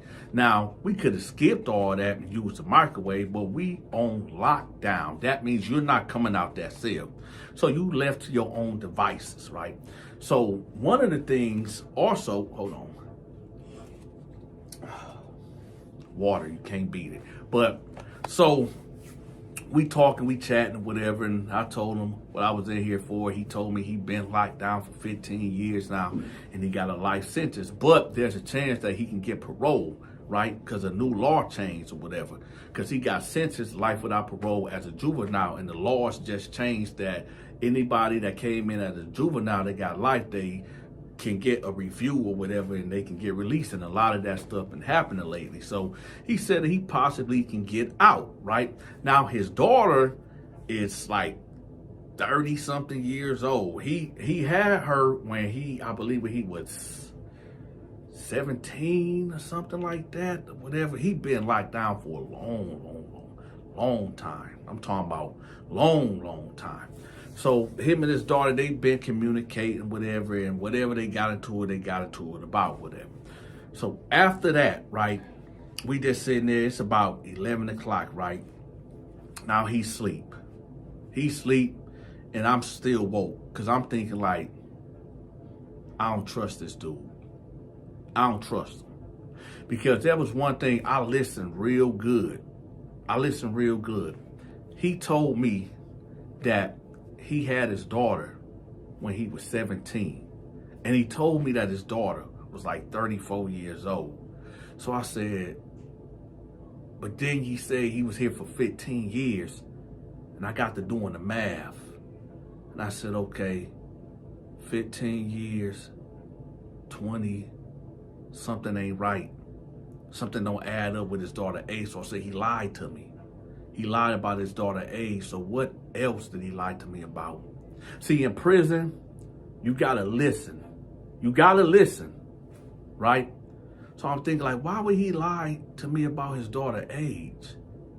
Is he really asleep down there? Is he plotting on me? So when you in prison, don't trust nobody.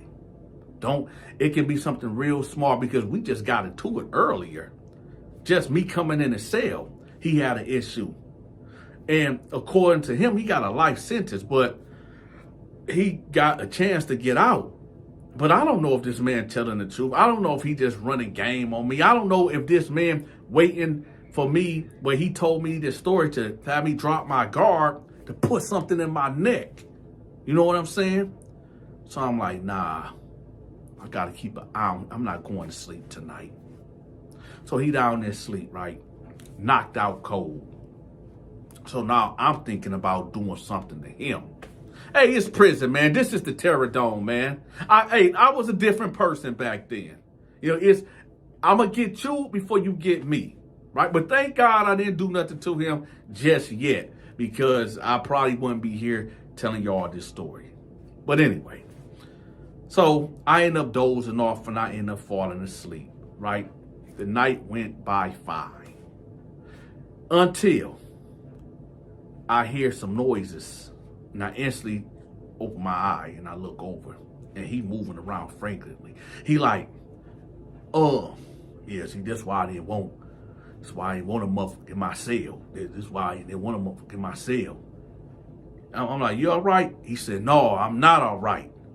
I said, damn. I'm like, what's up? I said, what's up, man? He like, you know what's up, man? Where the my cup at?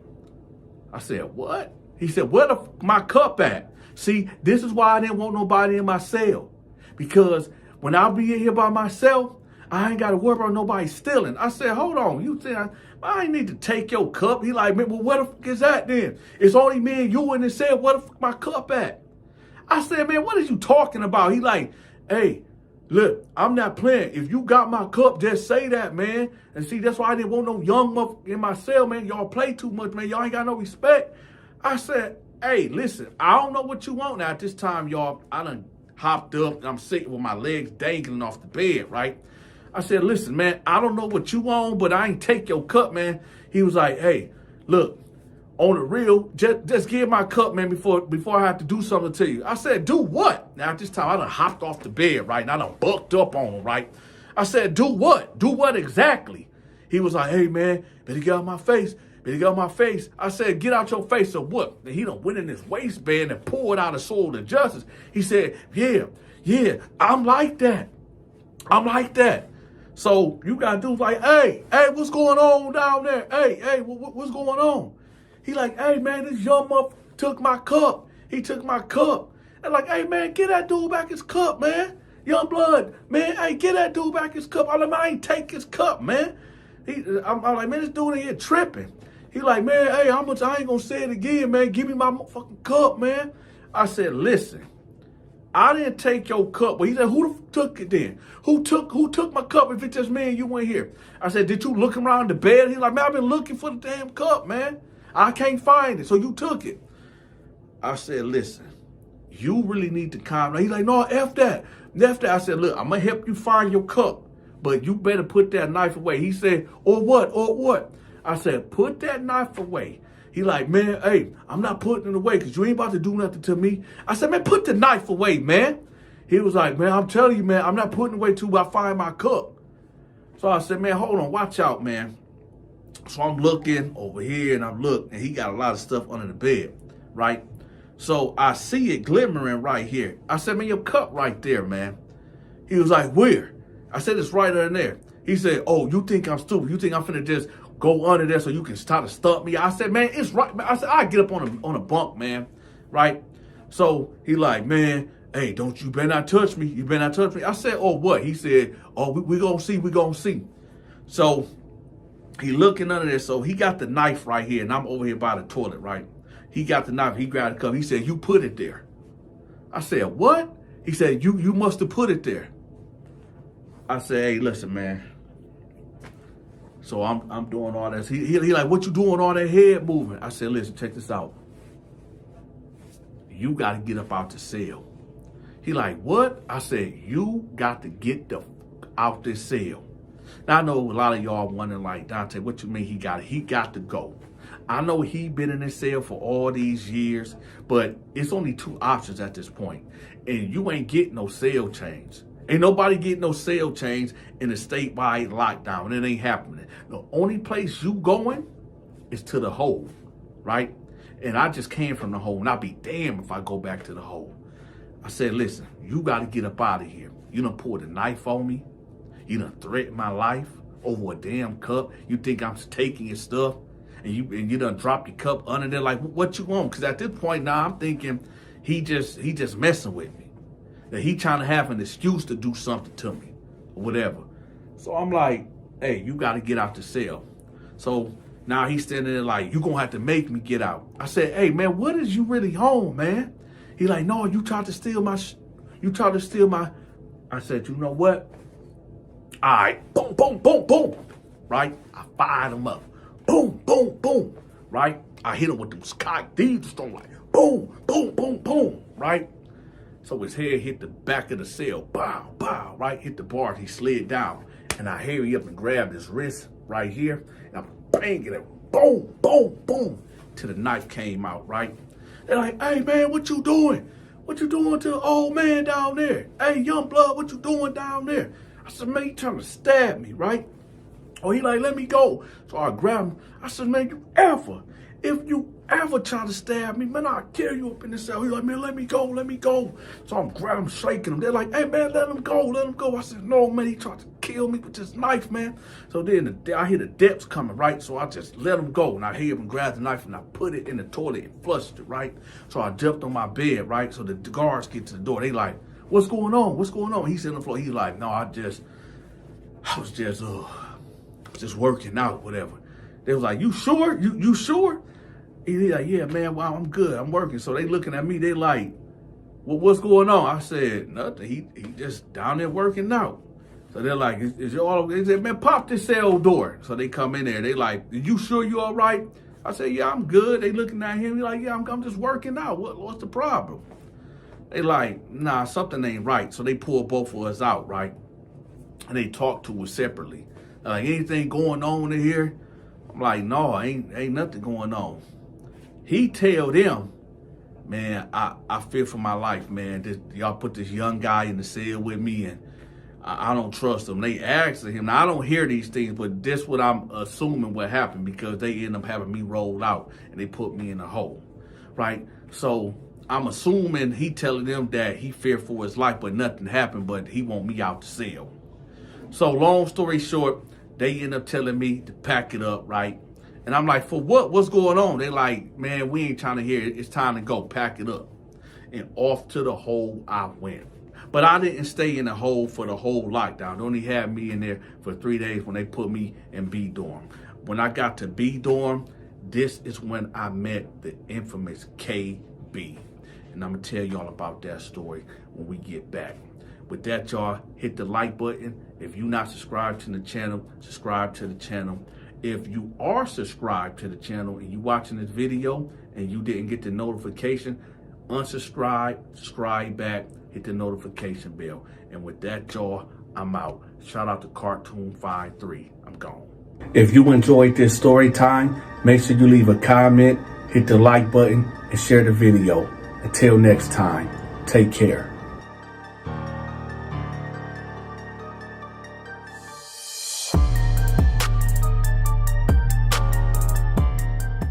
You got it. He said, I got what? I got what? You gonna do something to me? But he's still over there. This motherfucker threw a bar of soap and hit me in the back of the head. Like, what? This dude is screaming out, help. I'm trying to violate him. The fist of fury's on him. And he's screaming out, help, help. He trying to RAP. And y'all know what comes after that, me. Ah, shit. Here we go again.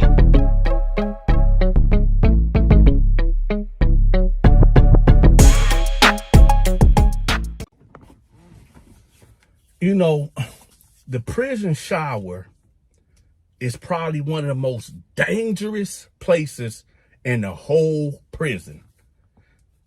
And I'm going to tell you why.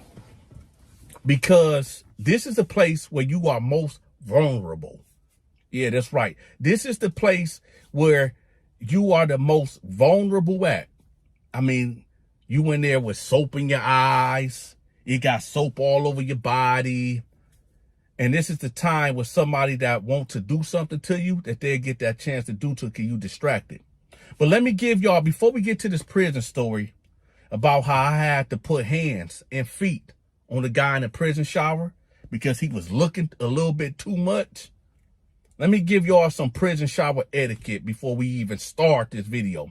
But before we even start this story, I need for y'all to let me know where y'all from in the comment section. Just put your city in the comment section so I can see how far my reach is on YouTube. So let's get to it. So this is the shower prison etiquette, right? A lot of y'all cats be like, yo, Dante, is it true about dropping the soap in prison? Like, what's that about? Let me tell y'all something. It ain't what you think. Now, if you drop the soap in prison, you do not pick that soap up. And I'm not saying you don't pick the soap up because you think somebody gonna run up in your butt cheeks. No, that floor is so disgusting, so dirty. You don't want to pick that soap up for health reasons, right? Bacterial infections. A lot of guys do the unthinkable in that shower. You got homosexuals in there banging each other with homosexual juice splashing all over the floor, right?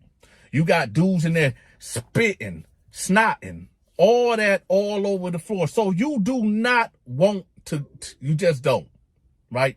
You might got cats that got STDs or things like that, and they banging one off on the floor, and you want to pick that soap up? Just don't pick the soap up, y'all. Another thing, a lot of new inmates, they be terrified to go in that shower. But let me tell you something. You better get your tail in that shower and wash up. Because for a lot of you cats that think that, oh, I don't want to get in the shower because I don't want to get violated. Well, you will get your ass whooped by your cellmate if your butt in there funky and you stinking. Dudes don't want to be laid up in the cell with another man all day. Pause. I know that sounds kind of crazy when I said laid up with another man in the cell, but y'all know what I'm talking about. You don't want to have to share quarters with another man, right? And this man is funky because he afraid to go jump in that shower, right, and get clean, because that's another issue. But for you cats that is worried about another man looking at you, or you worried about being violated by another man, this is what you do, okay, for you new timers. Right?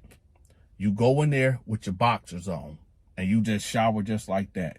You put the soap on your body and wash it, then put the soap in your drawers and wash up like that and just rinse off. Okay? That's the safest way to do it. I remember the very first time that I took a shower. The very first time that I took a shower, right? And then we go get in the story. The very first time that I took a shower in prison, right?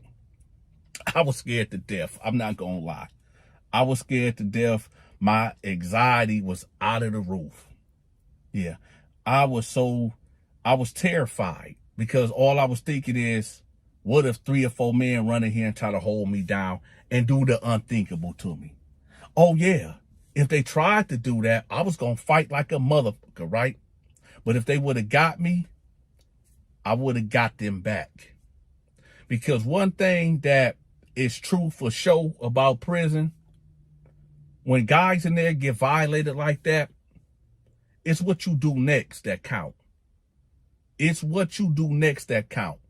Now, if you can't fight off 2 or 3 men and they do that to you, you best to believe when you heal up, you better get you a piece of steel. You better go get that revenge. You better reclaim your manhood. You better take that piece of steel and hunt down every last one of them sexual deviants that came from the bottomless pits of hell and get your get back. That's what we inmates and convicts respect, of getting your get back. But anyway, so my first time in the prison shower, right? I remember it just like it was yesterday. So I got all my stuff, and you could tell when it's your first time in there, right? Other inmates know. So I go up in there and I got my boxers on, right? I even got my state boots on because I know that, yo, if I go in here, I just want to be ready. I want to be ready for whatever. I know if I go in here with these shower shoes, I could be slipping all over the place. I know if I go in here butt naked, I'm going to be exposed. So I have my drawers on, my boxers on, and I have my state boots on. I didn't care if my state boots was going to get wet. Nah, because look, self-preservation is a must, right? So I go in there with the state boots on. And when I get in there, I'm the first one in there. And I'm hurry up washing up. I'm hurrying to washing up. And then this man walked in there. And he was butt ass naked. And I'm like, yo, this man just walked in here butt naked, right? With no, I mean, absolutely no clothes. This dude come in there with a washcloth and a towel, right? And I'm like, yo, so he 3 stars away, because you got 5, you got 1 shower head, 2, 3, 4, 5. And then over here, maybe 10 feet back this way, you got 1, 2, 3, 4, 5 shower heads. This man take the 4th shower head that way next to me. So I'm thinking to myself, like, yo, I mean, because it's always like a game. It's like a cat and mouse game in prison. You always trying to figure out, why this person doing this? Why didn't he go over here? Is he trying to make a pass at me? Is he trying to test me? It's all these things that's going in your head when you get in these situations with these cats, man. It's like it's always a motive. And then sometimes it ain't nothing. Sometimes it's just, he just walked in here. He been down 10, 20 years and he ain't thinking about you. He coming in here. He don't care. He don't care. He's secured in his manhood. And he just came in here butt naked without no care in the war and washed up. So when he get over there, I'm like, man. And then 3 other guys coming there butt naked. And I said, yeah, it's time to go. At this point, y'all, my anxiety went from already here, because I'm already nervous. But when the other 3 men came in, it went here. And I said, yeah, it's time to go. Right? So I leave out, right? I done got the soap off me and everything. So I leave out, right? I take the boots off and I dry my feet, because now I'm making a little mess, a little puddle going up back to the cell. So I take them off, drop my feet, and I head up to the cell, right?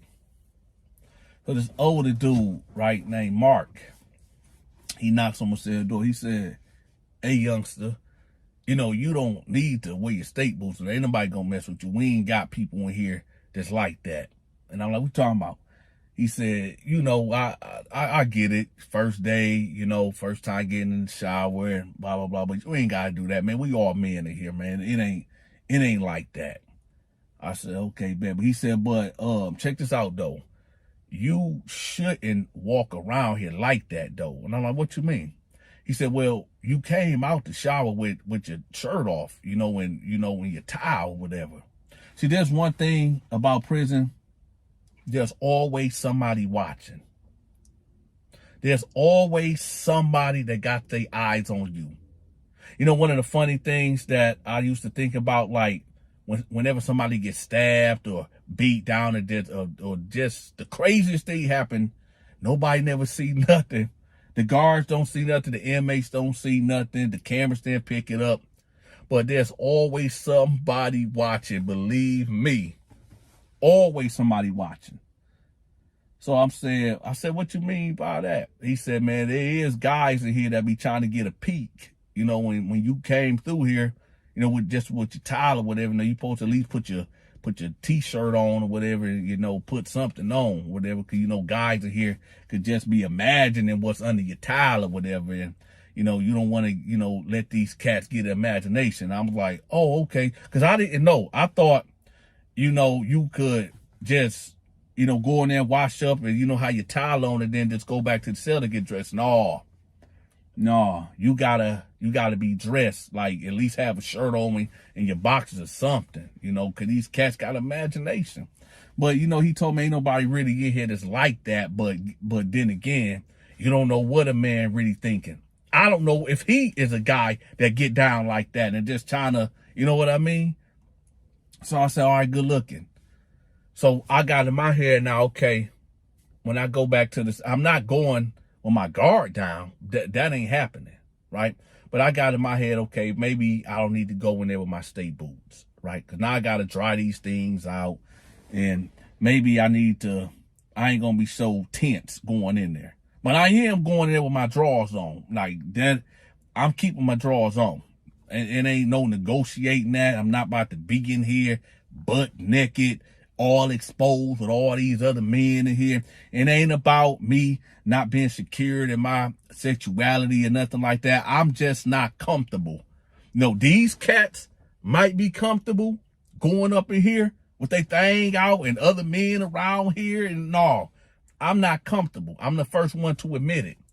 I'm not coming up in this shower with all these different men out here butt naked and me washing up like it's all good. No, y'all might be cool with that, but your big partner Donta ain't. It ain't for me. That ain't nah. So I got in my head, okay, next time I go to the shower, I'm gonna put the shower shoes on.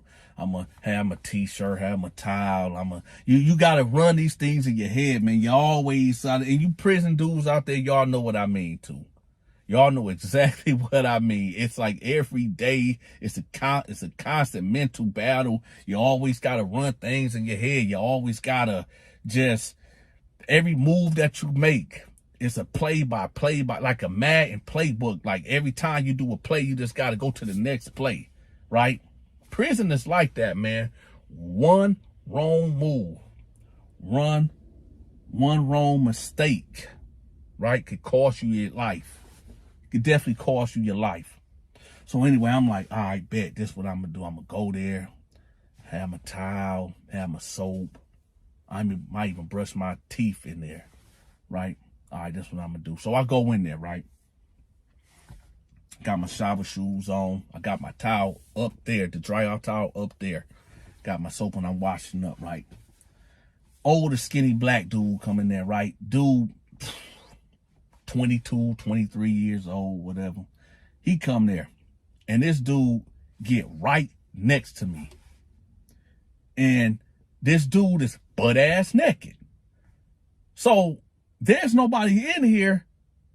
So I'm like, hey, could you like move down some? He like, why I gotta move? When he said why I gotta move, the way that he said it, his mannerisms, and how his voice said what it said, I knew instantly that he was one of them. Y'all say, what you mean, Donta? He was one of them. One of them, you know what I'm talking about? One of them. See, YouTube done changed what we can say and what we can't say. So I got to be careful. I got to be very careful with the words that I use nowadays. Right? But he was what you would call a man that been turned out. A man that no longer identify as a man. He one of them men that, roll with the, how can I put it? I don't need to put no more on it, but he was one of them. We're going to call them, right? Because I think that's what they call themselves anyway out here. Like they say they, them. We're going to call them the people. Matter of fact, I got it. From here on out, we're going to call it them people or the peoples, right? Yeah, we're going to call them the people. So he like, I ain't got to move nowhere. I ain't bothering you. I said, yo, dogs, could you like move? I said, you know what? You got it. So I took my towel and I put it on my shoulder and I went over this way. As I'm walking that way, he watching me. I said, yo, keep your motherfucking eyes to yourself. He like, ain't nobody looking at you. I'm just making sure you ain't trying to do nothing to me. I said, hey, homeboy, you better don't talk to me. What's wrong with you? He like, what you mean? What's wrong with me? You the one talking to me. You the one bothering me. I said, hey, listen. I said, you know what? All right, you got it. He said, I got what? You gonna do something to me? You threatening me? You got an issue with me or something? I said, hey, man, listen, do what you do, man. I'm not, see, in my head, y'all, I'm thinking to myself, like, I'm in the shower, supposed to be cleaning my body, but I'm in the shower arguing with another man. But what makes this worse, I'm not even arguing with a full man. I'm arguing with a guy that thinks that he's a woman. I can't win this argument. I can't, you know what I mean? And one of my things that I came to learn in prison and in the streets, you as a straight man has no business arguing with one of them. You can't argue with no punk. You can't argue with no sissy. You can't argue with one of them type of people that identify as something else than what they really are. So in my head, I'm thinking like, yo, let me get up out of here. Let me get up out this shower. So as I get my towel, I'm like, you got it. I'm drying off, right? Because I know I can't just walk out of here with, you know, my chest exposed, right? I put my shirt on. And then I feel, bam. This dude hit me in the back of my head. He hit me in the back of my head. I turn around, but he's still over there. This motherfucker threw a bar of soap and hit me in the back of the head. I said, no, he didn't. So I said, and I looked at him, and I looked at the bar of soap, and he said, what? What you gonna do? I took off on him. He tried to run. I grabbed him. Keep in mind, this dude is butt naked. I grabbed him. He had a little fro. I grabbed him by his fro and had his head back. Like, He's screaming, help, help. He trying to R.A.P. That's what he kept saying. He was screaming that I was trying to, you know, do that to him. I guess this was his mechanism. When he did that, it kind of threw me off. Like what? This dude is screaming out, help, I'm trying to violate him. But all along, this dude hit me. He threw a bar of soap at the back of my head. So all along, I'm trying to put the put the fist of furies on him. And he's screaming out, help, help. He trying to R.A.P. And y'all know what comes after that, me. So it threw me off. So I just let him go and I just pushed him over there and I got up out of there. And I go to my cell, right? And dudes just laughing. Dudes is laughing when I come out, right? And then they all get to clapping and stuff. So I'm confused. I'm like, man, what the heck going on? And it was like, hey, man, look, don't trip off that, man. We sent him in there to test you. And I said, what? They said, yeah, man, we do that to everybody, man. We want to see was you like one of them, like was you like them folks, like you them people. I said, man, hex dog. They said, man, what was you there doing to him? I said, man, this dude hit me with a bar of soap. They said, he hit you? I said, yeah, he hit me with a bar of soap, man. They like, oh, that's crazy. You like, he talking about, he screaming like you trying to violate him. I said, no, man, I just, you know, hit him with a couple 1-2s. And he was like, that's crazy, right? So I ended up going to my cell, right? And dudes just coming by, talking about, man, you crazy, man. It don't really go that far when dudes put their hands on them or whatever. I'm like, man, listen, I didn't know what was going on. Dude hit me with a bar of soap. I don't know. Hey, it is what it is, right? So later on that day, right, I didn't see him. So now I'm in the day room, you know, talking to a couple cats. And he come out, right? And he got his arms crossed like this with his lips poked out. He is mean dogging me, right? And I'm like, man, what's up with him? He was like, yo, he want to fight you.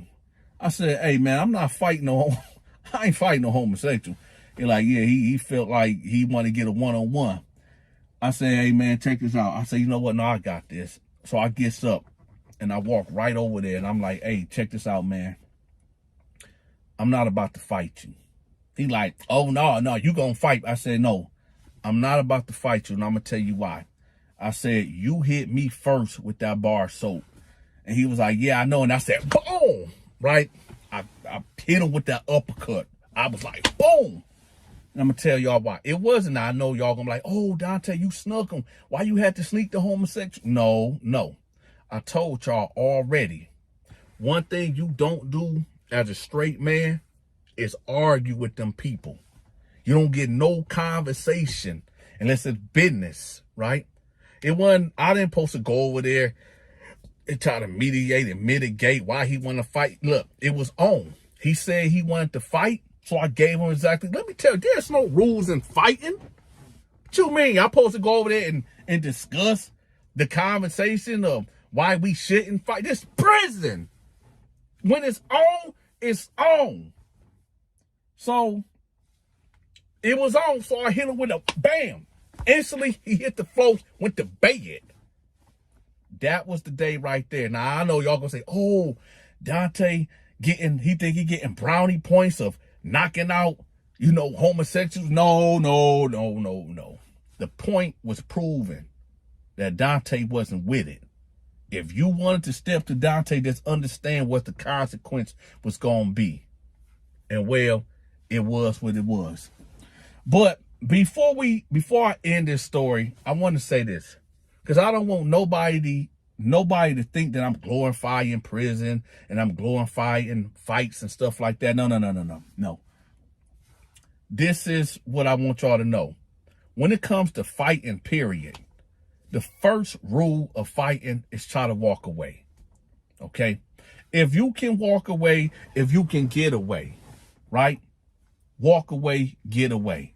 But if you can't get away and the person is leaving you no option, there's no rules in fighting. I don't want to hear that, oh, if the guy fall on the floor, let him back up. No, so you can get up and knock me the fuck out. No. Once you hit that flow, I'm unleashing the dogs of hell on you. I'm stomping them out. I'm putting hands and feet all over you. I'm going to do you dirty. See, I'm a dirty fighter. Oh, yeah, there's no rules in fighting. See, I'm not the guy I'm not the aggressor. So if you bringing it to me, then I'm going to give you every chance and every way out. But if you continue to proceed with this altercation, I'm a man of peace. But if you want to keep pushing it, well, let's push it. But understand this, I'm a dirty fighter. I'm eye gouging. Yeah, I'm going to poke you in your eye. I'm going to bite you. I'm going to scratch you. I'm going to choke you out. And a lot of these guys think, oh, well, if you choking me out, I'm going to tap out. No, I'm not letting you tap out. You're going to bed. You're going to bed. You don't get no tap out. You get choked out, go to bed. And that's the bottom line. Y'all make sure y'all hit that like button. If you're not subscribed to the channel, subscribe to the channel. If you are subscribed to the channel and you are watching this video and you didn't get the notification, unsubscribe, subscribe back, and hit that notification bell. With that, y'all, your big partner Donta is out. If you enjoyed this story time, make sure you leave a comment, hit the like button, and share the video. Until next time, take care.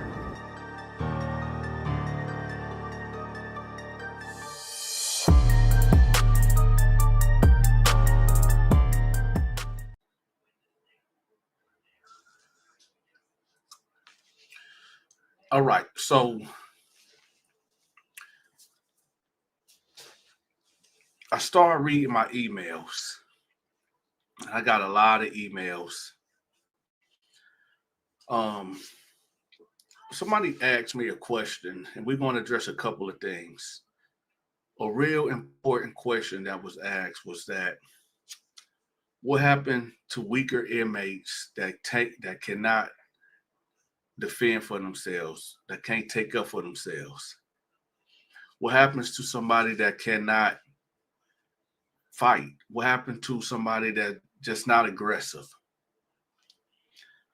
And one of the things that came to mind is prison prostitution. Now, when you hear the word prostitution, you think about a woman selling her body on the streets. And nowadays, a woman selling her body on the internet, right? But prison prostitution goes on where a man can be prostituted.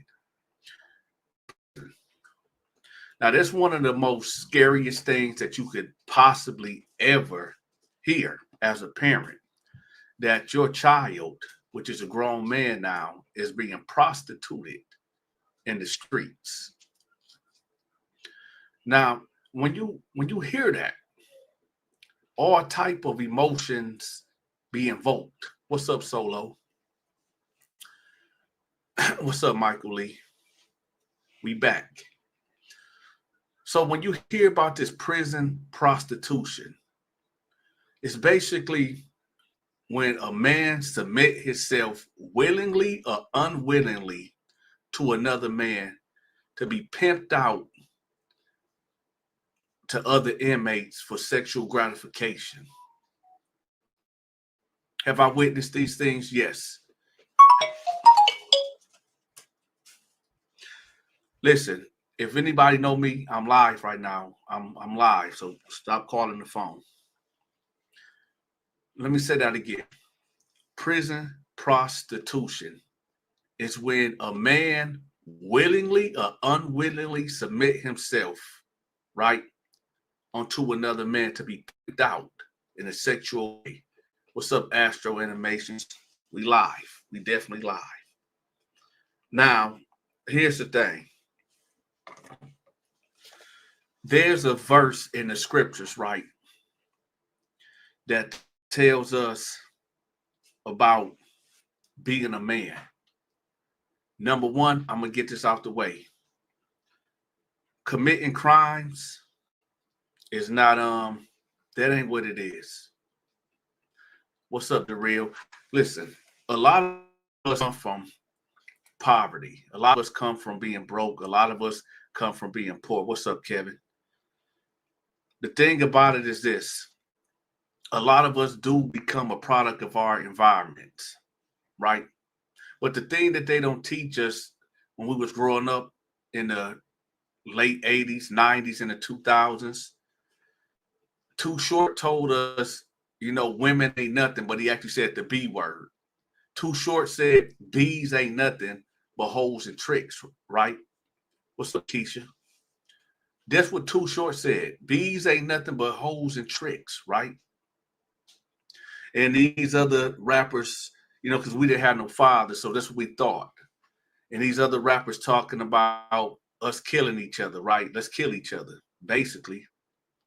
Some of us were smart and didn't do the things that the rappers told us that influenced us to do, right? But some of us wasn't. A lot of people say, yo, Dante, why do you be telling these stories? When I was locked up in a county waiting to get extradited, right? There was a guy there was a teenager that was on the bunk over me, right? And he said, OG, let me ask you a question, right? I'm 25 at this time, and I'm an OG to younger guys, right? I was the oldest guy in the pod. He said, OG, how much time you think I'm going to get? I said, what you do? He said, I killed my baby mama and I killed my newborn baby. And I said, what? He said, yeah. What's up, Darius? He said, yeah, I killed my baby mama and I killed my newborn baby. I said, why did you do that? He said, because she was cheating on me and the baby wouldn't stop crying. So I just shook the baby and threw the baby down. And then when my baby mama came and she started tripping out on me, so I ended up shooting her in the head. This is what he told me. So he said, OG, how much time you think I'm going to get? I'm laying on my back at the bottom rack. And I look up. I said, yo, you're not going home. You are not going home. You killed your baby mama and your baby. You're not going home. Right? And then I told him, I said, listen, don't tell nobody else what you told me. Right? Especially when you get up there in Jackson. Don't tell nobody your charges. That right there let me know in hindsight now, in the future, that there's a lot of people that's out here that's misguided. There's a lot of people out here that don't know the totality of what they do. This dude killed his baby mama and his newborn baby and asked me, am I going home? Like he finna be here for a month. prison prostitution. You get a guy that's naive, right? Ain't too much book smart or street smart. Got caught up on whatever he got caught up on. 17, 18, 19, 20. It really don't matter how old you are. Pay attention. It really don't matter how old you are, where you can get pimped out and prostituted in prison. It don't really matter the age, but it happens. So imagine going in there. I believe at this time, homeboy was maybe 17. He probably was going to fight his case for maybe 2 years, right? But they have him dead to rights. When that lawyer, when that court-appointed lawyer, what's up, no name? When that court-appointed lawyer come to you when you're 17 years old and tell you, listen, cop out to 40 years. And your minimum before you eligible for parole is 25 years.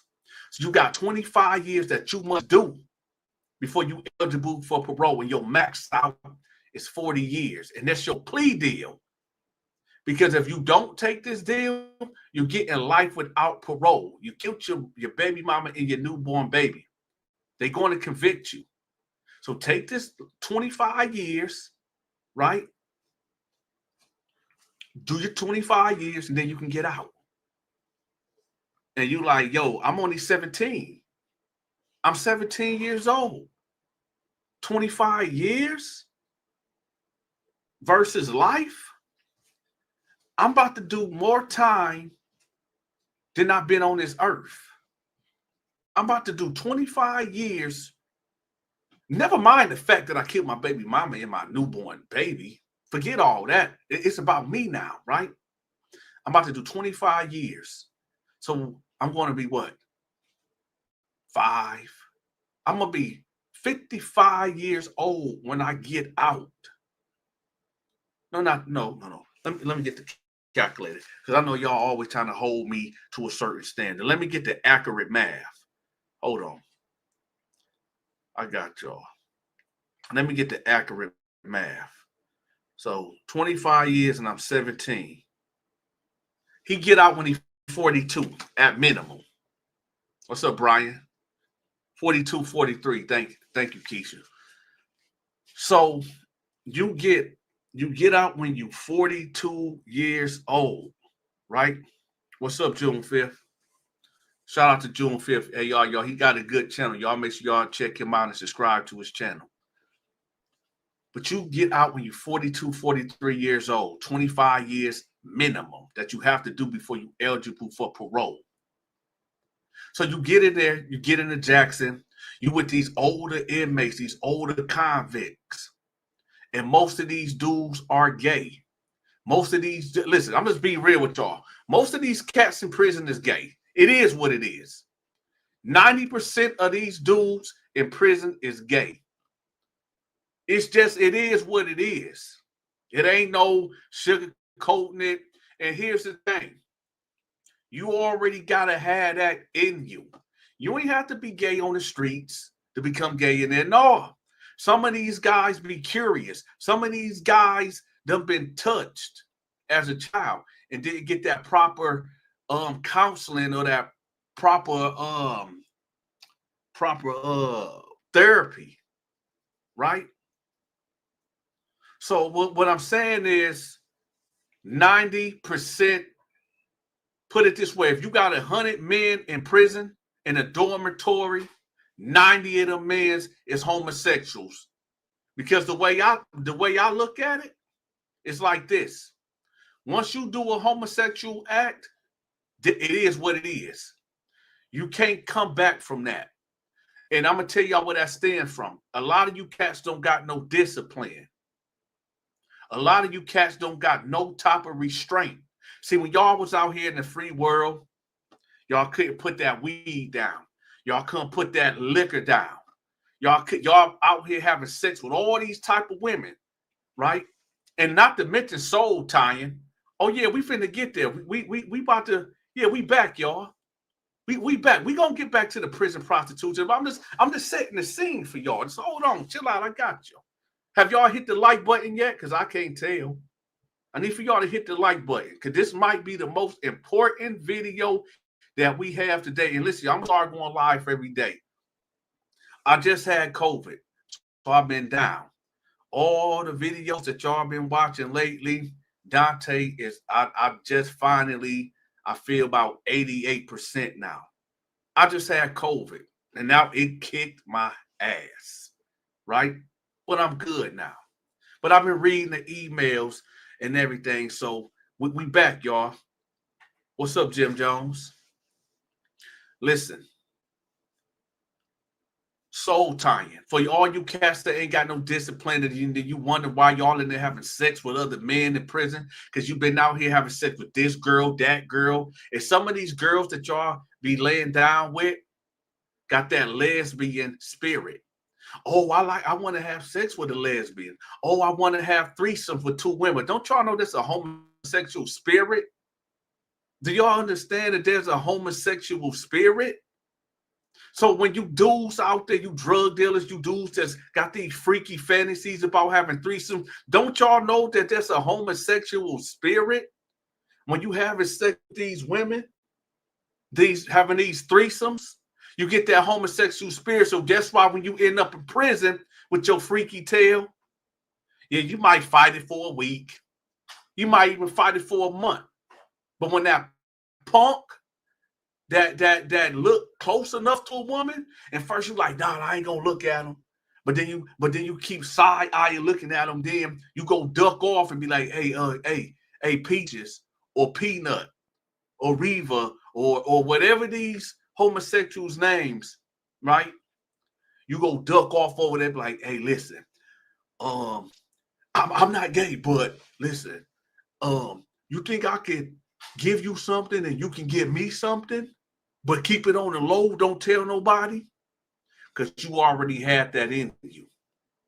Yeah, you already had that in you from the get-go. And like I said, a lot of you dudes just don't have no discipline.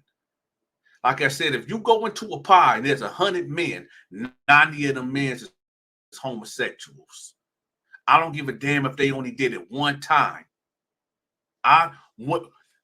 If a straight man lay down with a homosexual, two homosexuals get up.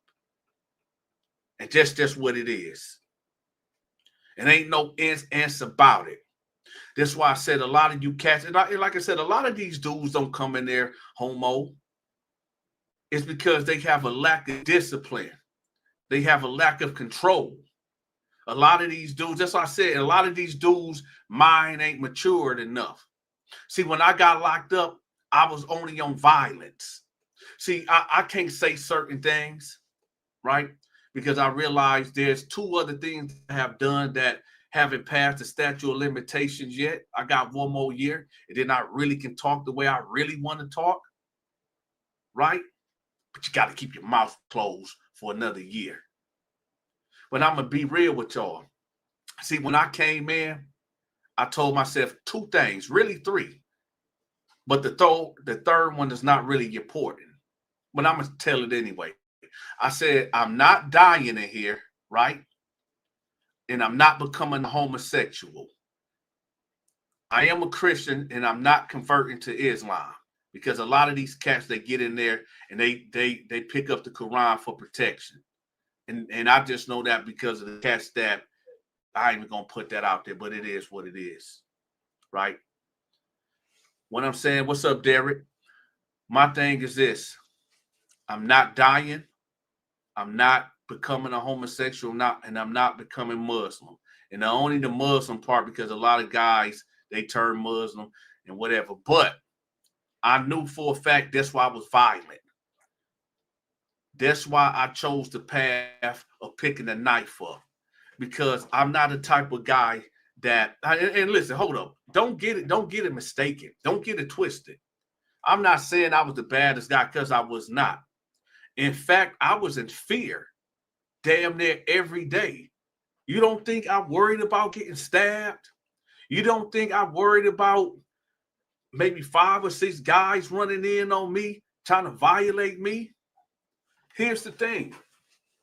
You know, I ain't the finest thing in the world, but I am a little handsome. You know what I'm saying? I ain't an ugly motherfucker, right? So I know there's men in here that might find me attractive. But I knew this for a fact. That's why I kept that bloody knife. That's why I kept either you listen, it is what it is. Either you gotta be able to, when it's all said and done, we all are men, but there's different calibers of men. There's different calibers of men. And that doesn't mean that I'm better than you because I was violent. No, it's because I was more afraid to be real. I was afraid of you doing something to me. So I felt like I got to get you before you get me.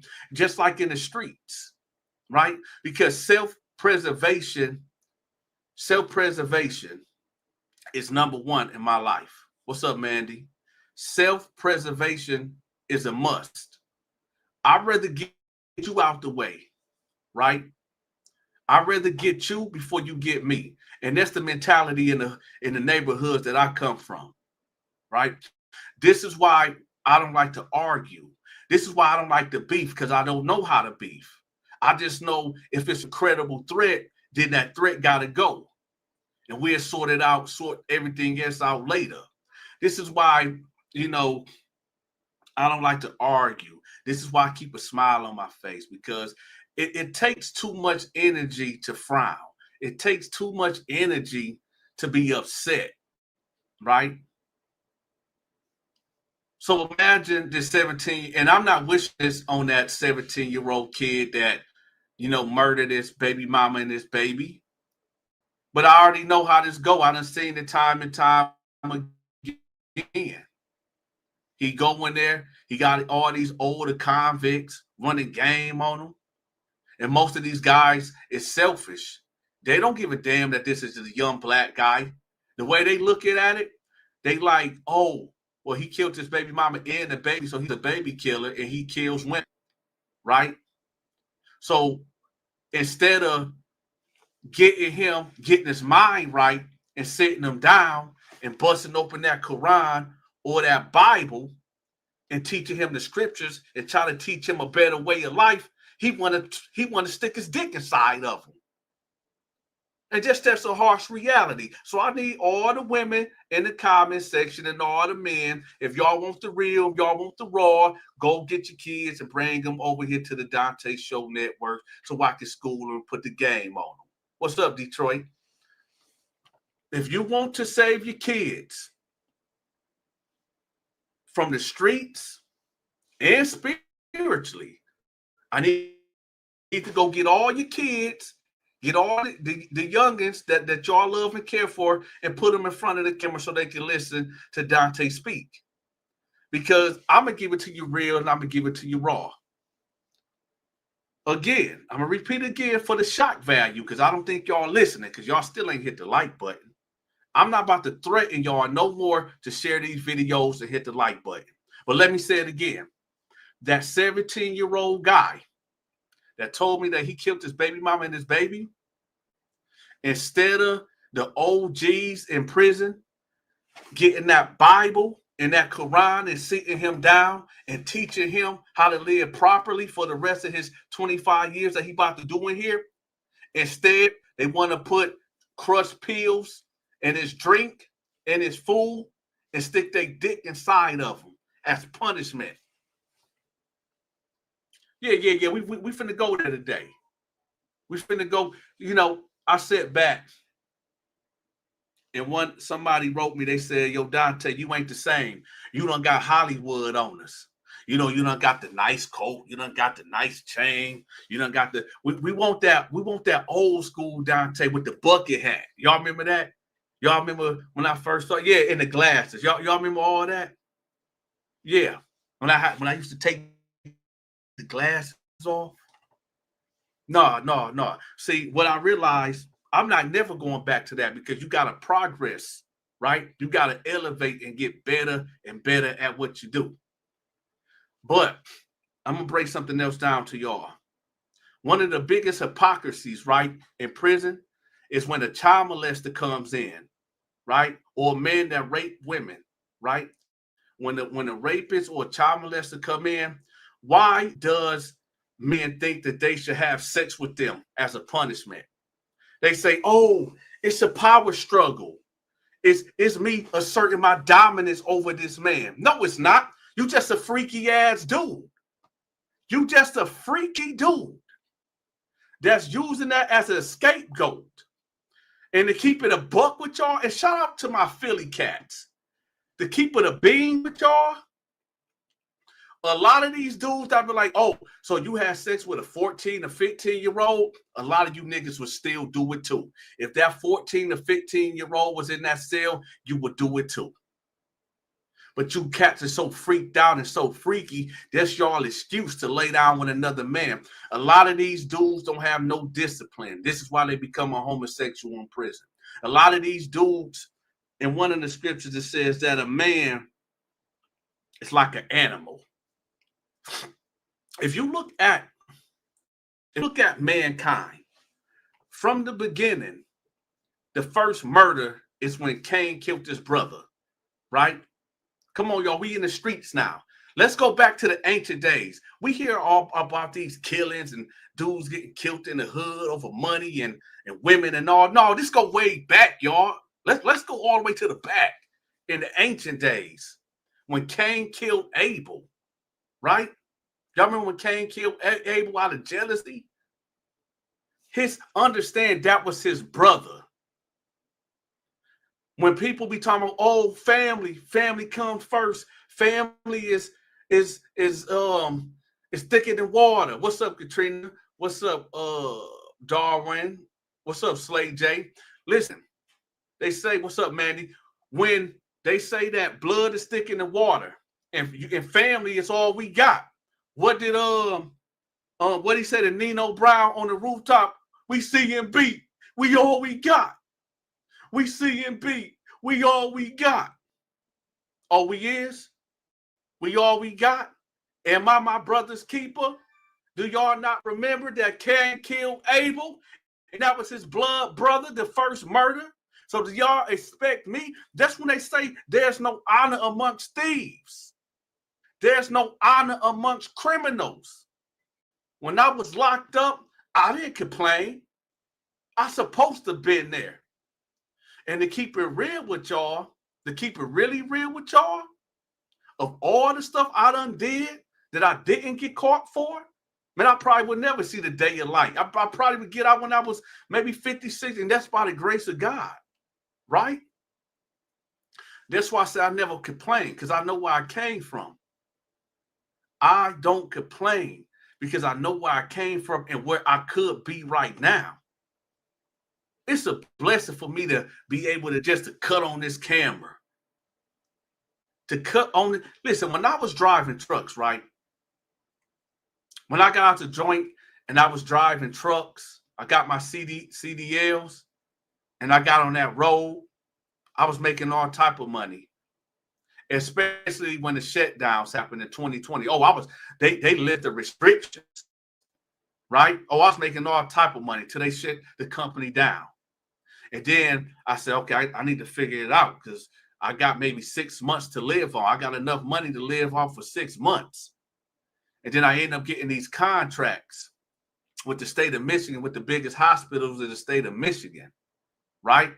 End up leasing I thrived doing the shutdowns in 2020. I thrived, right? A lot of people didn't. And then I started doing this social media thing.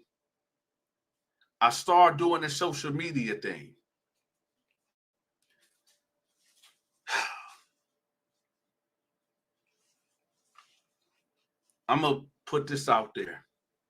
Crime does not pay.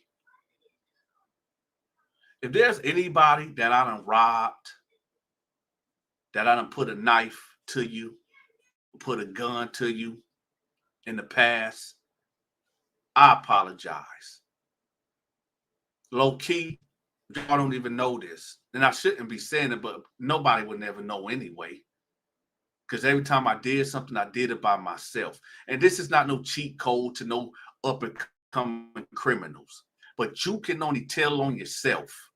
That's why I didn't run with no gang. That's why I didn't run with no crew. Yet I had a couple of guys that would aid and assist me if it had to go that way.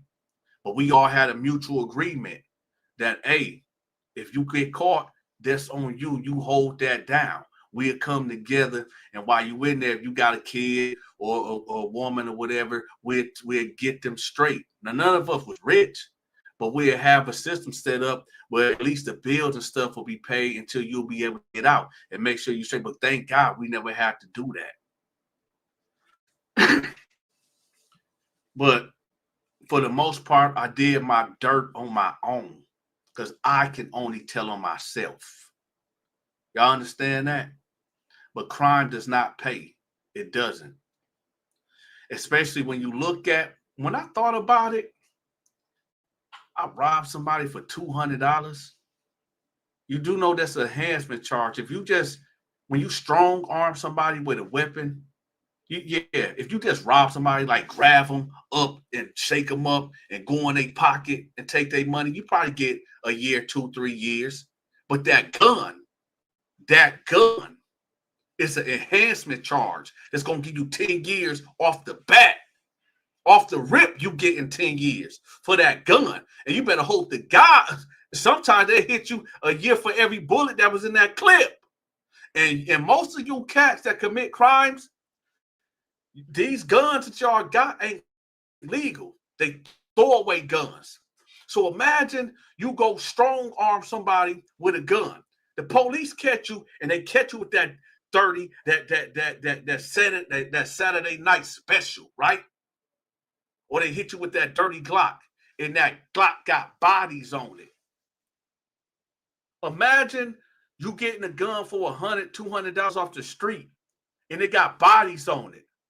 You already looking at 15 years from the armed robbery, but now they come in there with that folder. Hold on.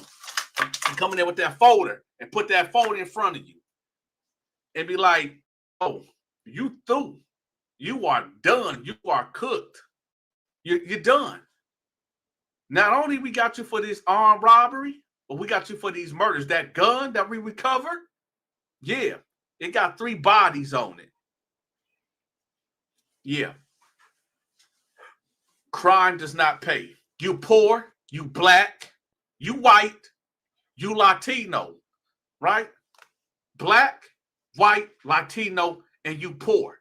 You can't afford no real lawyer. That could have got a lot of that stuff thrown out. So we get public defenders that got the caseload. And there's nothing wrong with the public defenders, but they overworked. They got so many cases that they can't focus just on your case, right? Thank you, train and automobiles. It ain't nothing wrong with the public defenders. It's just as they overworked, right? They got too many cases. So you white, you poor and you white, you poor and you black, and you poor and you Latino.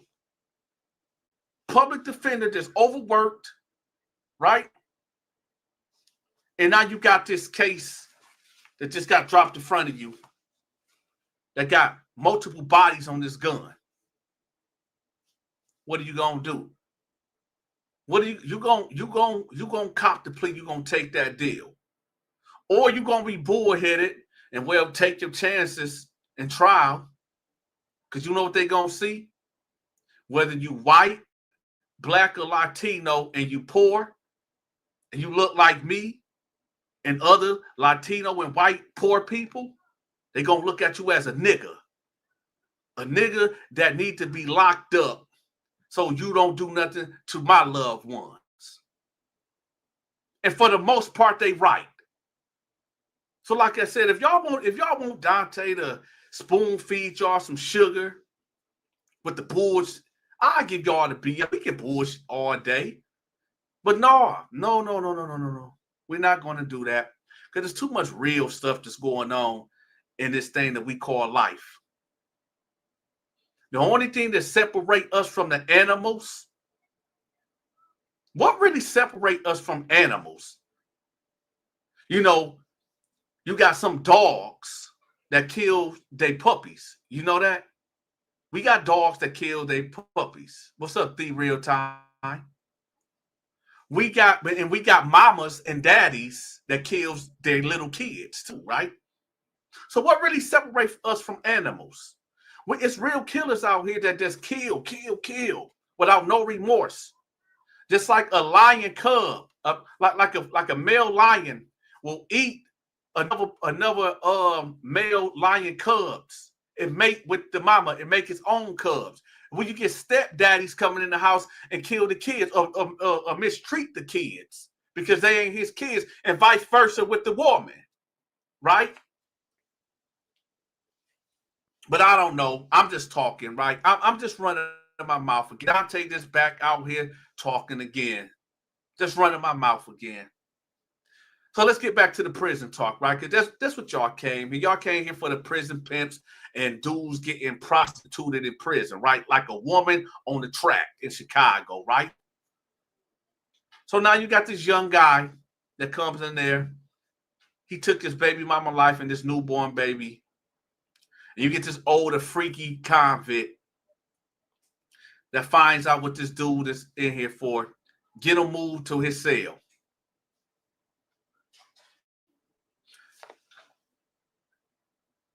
Listen, we are. Look, I told my wife this earlier. I told her this earlier. I said, I have to believe that there's some good people in this world. Now, me being a biblical man, I understand that we are sin. I know that for a fact. We are sin. But me, from my background,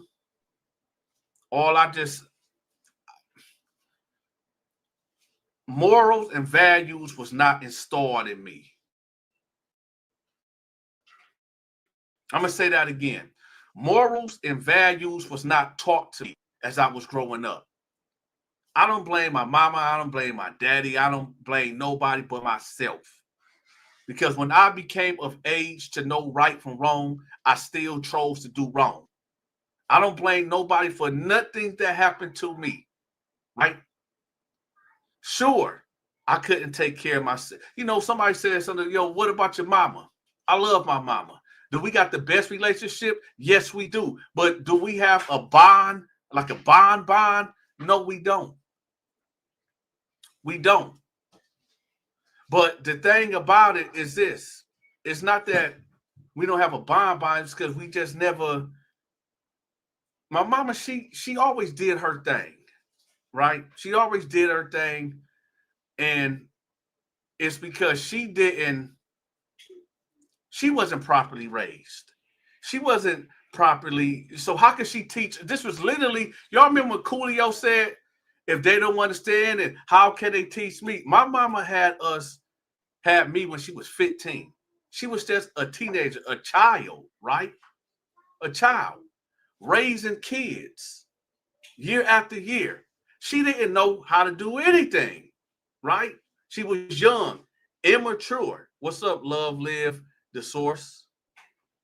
She was immature. So I don't blame mama. What's up, Nita? I don't blame mama because when I was old enough, yeah, true enough, I morals, principles, none of that was installed in me. I wasn't taught these things. So yes, I grew up to be a deviant criminal, right? I was a demon. The only thing I never done in this world was rape a woman or kill somebody. And the killing part, well, that's up for discussion. I don't really know. Because I just don't know. When you get into shootouts and shit happens. You know, I don't know. But for one thing that I know for sure, I never raped a woman, I never violated a child, and I never killed nobody. Now the killing part, I don't know for 100% because like I said, bullets ain't got no name on it, and it is what it is. But what I know is this for a fact, though. I told my wife earlier, what's up, Scorpion? I told my wife, I said, I got to believe that there got to be good humans. There got to be good humans on this earth And I understand we all sin. I know we all sin. Even the good human will sin. But there got to be good people here that from a child to the age that they are now, that they have to have a good soul, that they are a good person. You know what I mean? And I said that because if not, then it's like we are just like the animals. The only thing separate us from animals, like the real animals, like dogs, cats, lions, and stuff, is that we have a mind or a spirit that is governed by laws and regulations. Right? Yeah, the animal kingdom do have laws and regulations too. Everything has an order. And as human beings, this is why God gave us the 10 Commandments. Right? He gave us the 10 Commandments. That right there. We don't ever got to go into Deuteronomy. No. Let's stay with the 10 Commandments. This was the charter for mankind. This was the ordinance for mankind of the 10 Commandments. Right? Thou shalt not kill. Thou shalt not steal. Commit adultery, fornicate, lie, all that. Have God, listen.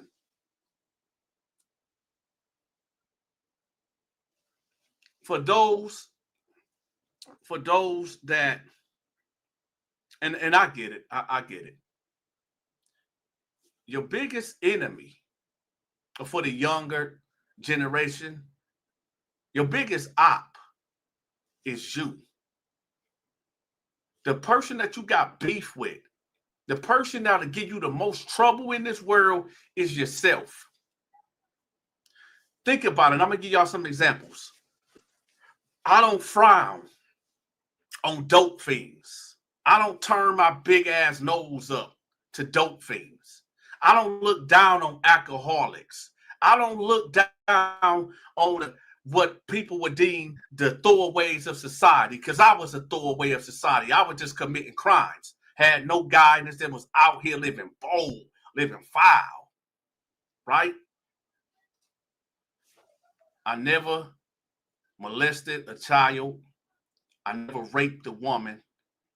I never raped a man because, y'all like to play these military mind games. And for my knowledge, I never killed nobody. Everything else is on the table. We ain't going to play wordplay and semantics. But I done did it all. Am I proud of it? No. Do I take any of it back? No. Every crime that I committed, every situation that I put myself into, I don't take none of it back. And I'm not sorry, and I'm not apologizing for none of it. Why? Because I did it.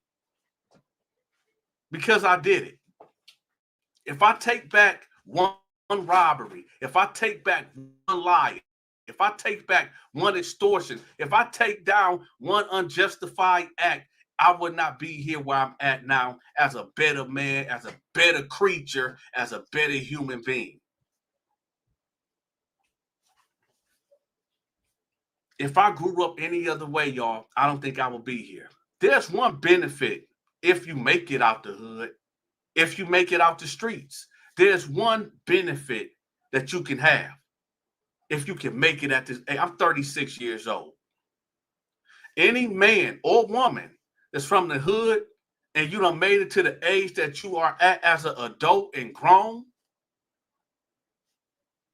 congratulations. That's a goal. Because the way I was living, I didn't really even think about where I would be at the next 5 years. I was literally living day to day. Literally living day to day in the wrong way. And I always tell y'all, just because you a foul ass human being today, that don't mean you have to be a foul human being tomorrow.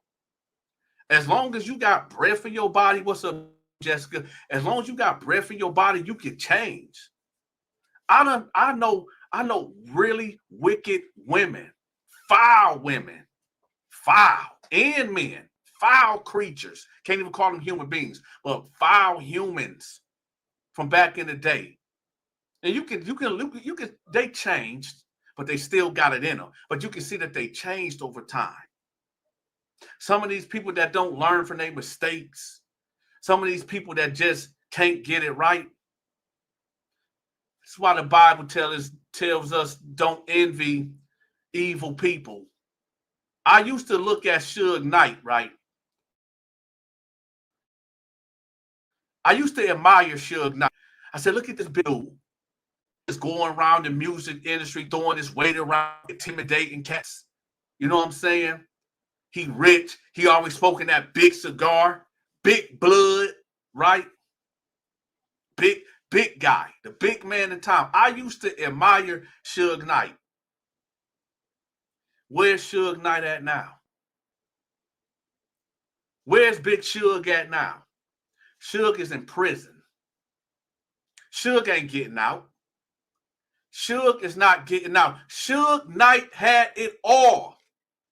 Cars, clothes, money, jewelry, women, can go anywhere in the world. But Suge cannot leave that street life alone. Look at Big Meech. Look at Big Meech. Big Meech, the world was his. You know, the Bible tells us, and I know a lot of y'all heathens, a lot of you demons don't believe in the Bible. That's cool, right? But y'all gonna get this, though. The Bible tells us that if you gain all the worldly things in the world, and I'm paraphrasing, if you could gain everything in the world, the riches, the women, the cars, the clothes, everything in the world, but yet lose your soul in the end, what did have all of them material things even matter? What did it really do? Right? For now that you in the later years of your life, are you in a jail cell? Look at Big Meech. He had everything that a man could ever want. And what? 20 years. 20 years. 20 years of this man's life have been ripped away. Now, don't get it mistaken. Don't get it twisted. I'm not saying that big, shout out to Big Meech and stuff, because I have an issue with drug dealers. I have an issue with drug dealers. Big Meech's been gone for 20 years. It seemed like it was just yesterday that he was free. And now he out. That man had to do day for day, 20 years. 20 years is a long time, Jody. 20 years, Jody. 20 years of being away from your kids. Being away from a woman's touch. Listen, and this ain't no shot at homosexual men, but it kind of is. God, let me tell y'all, hold on, because a lot of y'all like to play these military mind games. When Adam was created, God brought forth all the animals, right? And Adam was given dominion all over. He controlled the earth. He controlled everything. God brought the animals to Adam, and he said, name these animals. And it was to the discretion of Adam to give names to all of the animals. And then after he was done, Adam was sad. Adam was sad. And God said, what's going on, Adam? He said, listen, everybody got a partner. Everybody got a mate. But what about me? I don't have nobody. So then God made Adam go to sleep. And he turned him on his side, and he cut him open and took out a rib and fashioned it into a woman. Right? And in those days, God said, and that was good. When God was making things in creation, and then he rested and he looked back, he said, and it was good, right? So when God made the woman, which was the gift of man, the woman was the gift to Adam. So when these homosexual men get into these demonic relationships, they are violating not just nature code, but God code. A woman is a gift from God, not to be a slave, not to be abused. In fact, I know y'all gonna call me a simp, but it is what it is. A woman is the 2.0 version of a man. Now let's just keep it funky and let's keep it official. Yes, the hierarchy is God the Father, then it's Jesus the Son, and then it's the man, and then it's the woman under the man, and then the children. That's the hierarchy right there, and that's just how we go. But sometimes that man, like myself, I keep it real, 99.8% of the time, I'm wrong. I'll be what Tony Braxton say, just be a man about it. I'm gonna be a man about it. 99.8% of the time, I'm wrong. And my wife has taught me, I would say one thing, and then next thing you know, she'll show me she'll tell me a different example of it. I'm like, dang, you're right. I didn't even see that perspective of it. You are absolutely right. Just be a man about it. Sometimes we gotta understand that sometimes we are in our own way as men. Yes, we are stronger physically than a woman. But think even about like the eating thing. Now I'm finna get in y'all bedroom. I know a lot of y'all like, oh, but Donta, you said stay out of people's bedrooms. Well, I'm coming in y'all bedroom. Y'all like to come in my bedroom, don't y'all? Y'all like to see why Donta got a bar over his bed, right? Y'all just always in my bedroom. So let me get in y'all bedrooms. Can I get in y'all bedrooms? Can I? Not on no freaky stuff, but I'm finna come in y'all bedrooms. Pause. What I'm saying is this.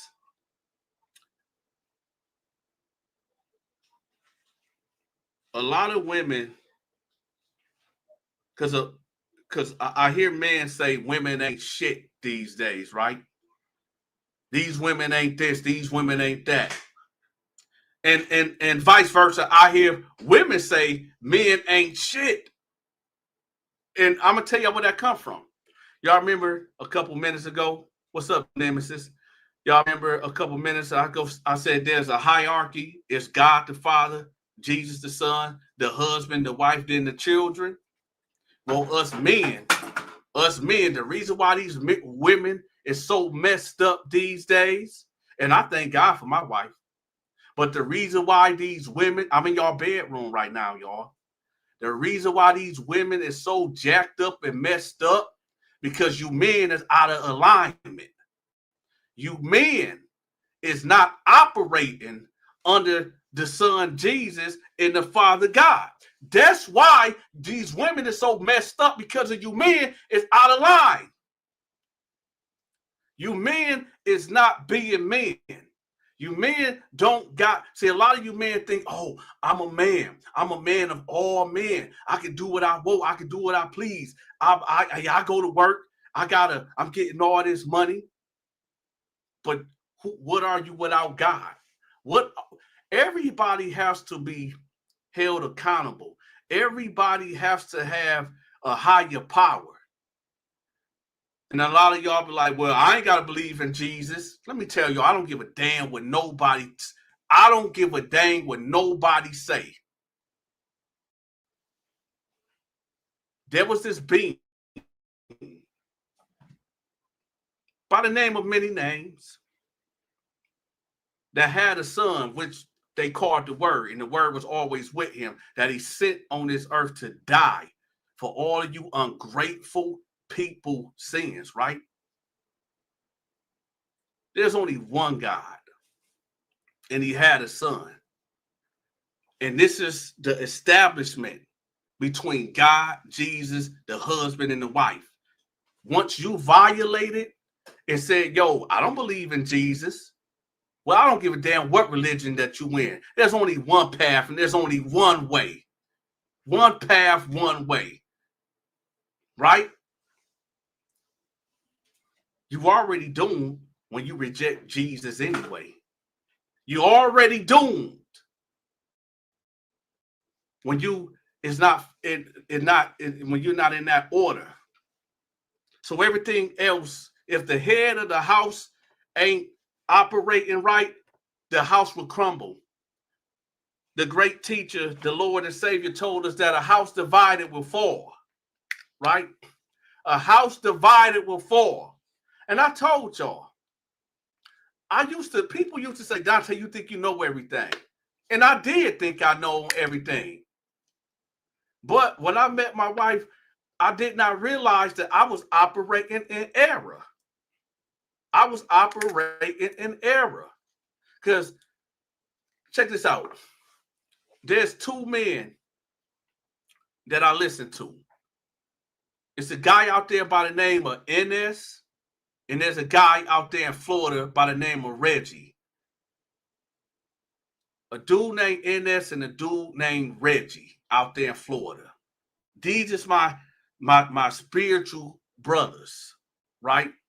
That if this was to the ancient days, right, we'll be disciples. We'll be walking the earth, spreading the gospel.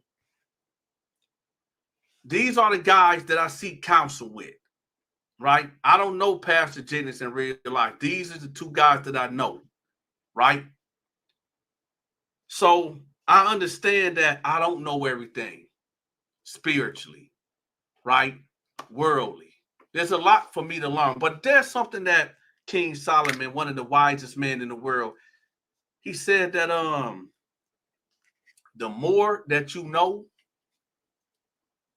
the more life becomes sad. Be careful of chasing wisdom and knowledge, because the more that you know, the more life seems like, man,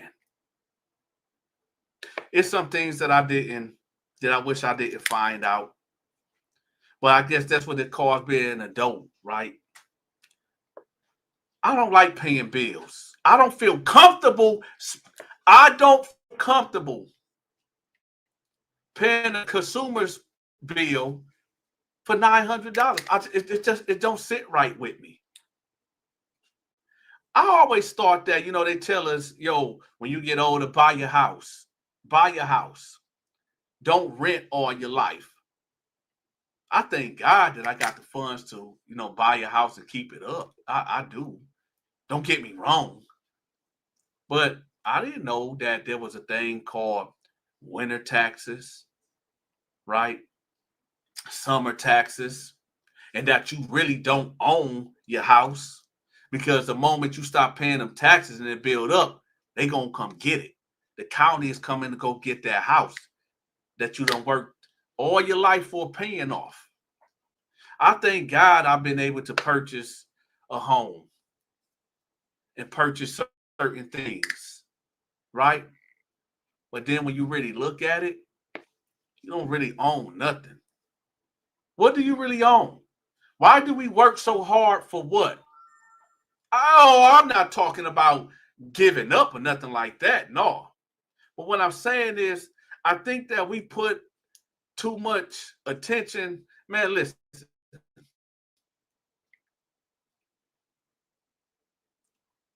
Most rich men, right? You can't have it all. You can't have it all. You can be rich and got a trifling wife that's with you for your money. You can be rich, have a good wife, but y'all can't produce your own kids. Did I just go over somebody's head? Let me rewind it, because I know a lot of y'all is hard at listening, like myself. I said you could be a rich man and have a foul wife, or you could be a rich man and have a good wife, but y'all can't have kids. It's always a give and a take thing, right? One thing that we can't do is buy time. So when you are busy, and I know a lot of us got to do what we got to do because we got kids and we got to work. And that's why I thank God that I don't even have to get in the trucks no more. And I can still do the contracts, but I don't have to be in no truck. I can just get in my car and deliver hospital equipment and specimens and all that. I could do that, but I don't have to do that because I'm here on the internet. So what I'm saying is, we have to really start examining ourselves and see what really matters in life. Because you don't want to look up and your 1-year-old baby. Listen, my 3 youngest kids, right? I got a picture of them right there. And this when they was babies, like infants, right? And I'd be like, man, I wish I could just hold them back there. You know, they big now. They like, man, Dad, get away from me. You weird, right? But sometimes, you know, when I look at the baby pictures and I be like, dang, man, one of my kids, I don't even remember him being a baby. He just got big out of nowhere, right? He just got big out of nowhere. But I still have them fake memories. But as you know, when you get older, your memories start to blur. And I be thinking like, nah, oh, hold on, y'all. I'm not thinking about having no babies or nothing. That ship is sailed. That's over with. Nah, What I'm saying is that we got to start thinking about what matters because, you know, I'm going to look up and my youngest kid going to be 18. My youngest kid is going to be 18. And I'm going to be like, damn, where did time go? Because yeah, we live and we got to work. We got to provide, but we got to literally start taking a day at a time. Do y'all understand what I'm saying? We literally have to start taking a day at a time for real. Because we're going to look up and our kids is going to be grown. You said I'm still, Astro, you said I'm still young. I'm 36 years old. I don't think I'm young. I don't. Yesterday, I was 16 years old. Yesterday, I was 16. And I just woke up and I'm 36 years old. And then tomorrow, I'm going to wake up and I'm going to be 50 years old, God willing. So that's what I'm saying, man. Sometimes we just got to stop. We got to really just sit back and slow down and just really, you know, enjoy our family, enjoy our kids. If you don't got kids, enjoy your spouse. If you got a mama or daddy, whatever that you love in this world that you really care about, sometimes we need to, you know, when the IRS audit people, sometimes we got to audit ourselves, re-examine ourselves, see if you are the problem. Because I don't understand, I don't have to audit myself a lot of times. Might got to audit myself today and see what am I doing wrong? What exactly am I doing wrong in life that's causing any of my blessings to being held up? What am I doing wrong? What am I giving? You know, the more that you practice, you get better at. That's true. The more you practice at something, you get better at. Me, I tell stories. I write scripts, right? In my bio, it says I am a master storyteller, right? I am a master because I've been telling stories for so long. You only get better at what you do. This is my craft here. My craft is crafting stories and articulating it in an entertaining way to grip and grab, pause, double pause the audience. I'm an actor too, if y'all didn't know. The movies will be coming out soon. The skits will be coming out too. I'm an entertainer. And what y'all got to realize is that did y'all know I took up a hobby? Because yeah, this social media thing, on the real, I've been doing this for 4 years now consistently. But I feel like, yeah, I done saved a lot of children. I done saved a lot of adults for committing crimes. I done brought a lot of people to Jesus, right? But physically, look, in my office, I keep these weights. I keep weights. And sometimes I'll just be curling them, right? Because I feel like when you just sitting at a desk and talking in front of a computer, you're not being active, right? I gotta stay active. I got to stay active, right? Yeah, I hit the weights. Yeah, I done got a little fat. I done got slower, but I stay hitting them weights. I got a treadmill, but I done took up, the um these classes, framing, to build a house. I done took up classes to do drywall, cabinets, installing floors, right? Because honestly, what do I teach my sons? What can I pass? Yeah, I know the social media game. They know that from me. They got their channels and everything. But what can I teach my sons? Because any day, you know, the internet can go poof. Then what? What skills can I teach my sons? Yeah, I can teach them how to survive the streets, but that don't really transfer into living and monetary value in a way, right? So I told my sons this. You got one that want to go to the Navy because he just in him. I got one son, believe it or not, want to be a cop. He said, Dad, I just want to be a cop, and that's it. I want to be a detective, and that's just what I want to do. So he's going to college. Right. So I got one going to college because he dead set on being a cop. And I got one that want to go to the Navy, and one just he's an all-American. He boxes, he played football, basketball, soccer, but he's more leaning to soccer now. And the other one, he a dead spit image of me. Right. And I got another one that like to build. But I told all of them this. I told my three oldest sons, I said, this is my gift from y'all.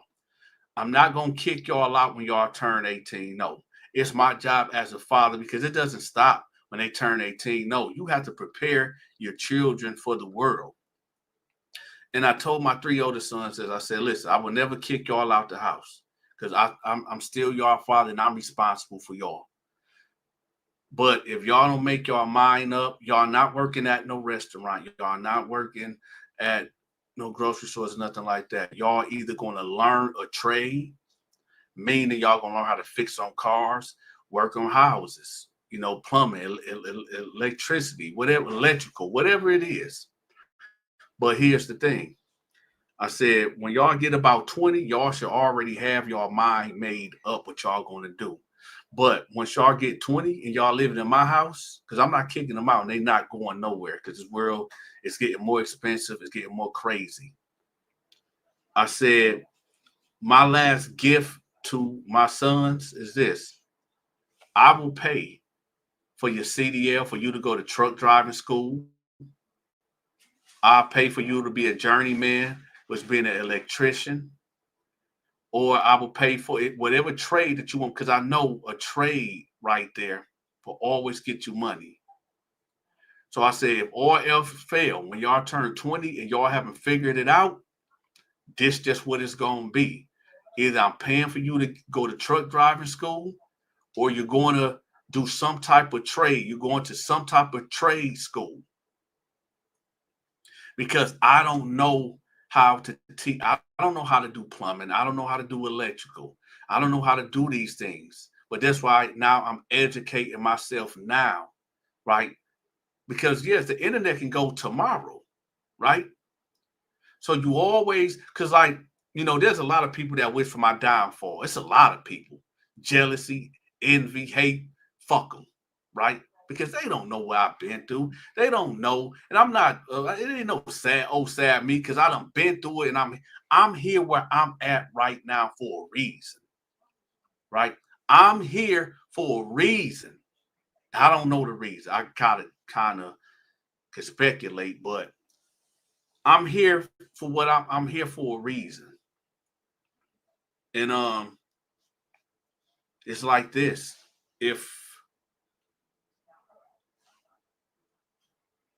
If I had the opportunities, like if I didn't have no guidance growing up, but I know better.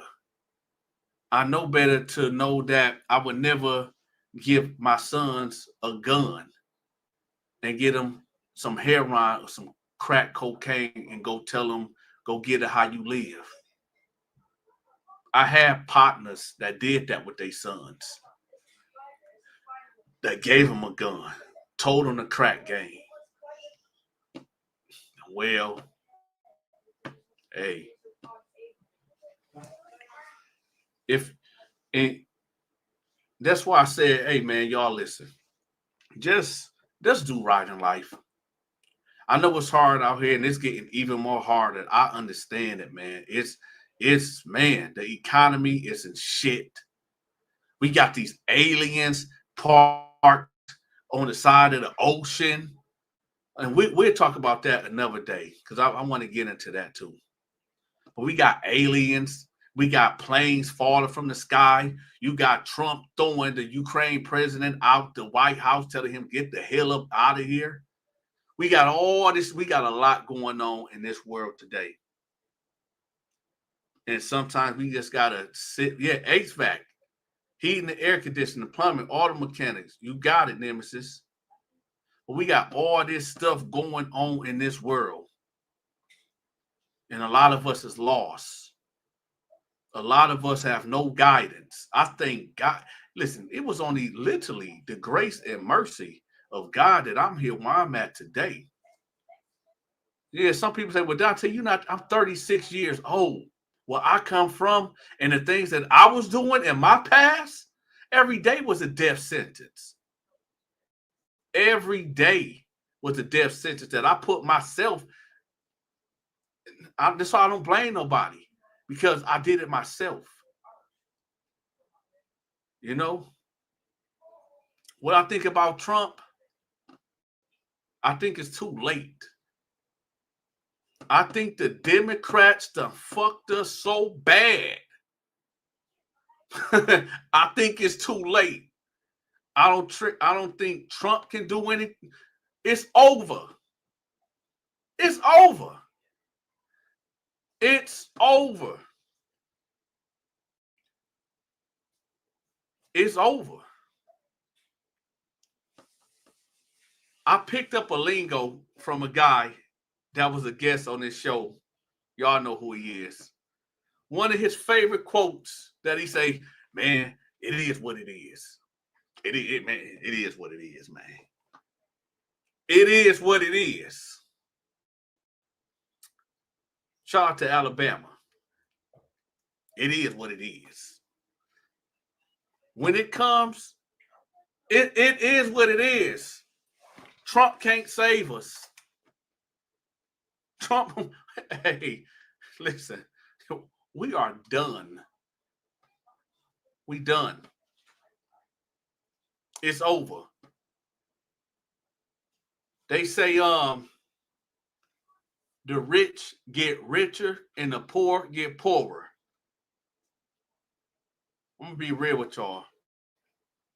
I make maybe between 100 to 200,000 a year. 100 to 200,000 a year. I'm poor than a motherfucker. One would say, well, Dante, no, it's not. If you ain't making at least 400,000-500,000, you can't get up. Hang it up. I've been broke longer than I had just a little bit of money. I've been broke way longer than I had a little bit of money. So I understand that ain't nobody better than I know guys that make $200,000, $250,000 illegal. And they just think that it's, they look down on people. And I'm like, yo, dog, I know you. You come from where I come from. We come from the same place of poverty, poorness, brokenness, food stamp, welfare, the block government cheese, right? The beef stew, the King vitamin cereal. Come on, man. Let's stop playing these games. A lot of us, yeah.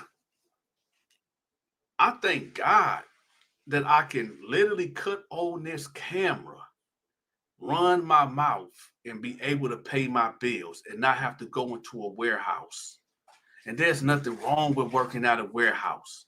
I thank God that I don't have to work for Amazon and deliver packages. There's nothing wrong or working for Amazon delivering packages. I thank God I don't have to be a door dasher and deliver food. There's nothing, and let me tell y'all something. There's nothing wrong for a man or woman to door dash. It's better than you being broke. It's better than you being on the streets fucked up. Don't ever let a nigga, whether they white, black, or Latino, try to shit on you because you doing DoorDash. Or you might not, or you doing a job that, or you a janitor or something.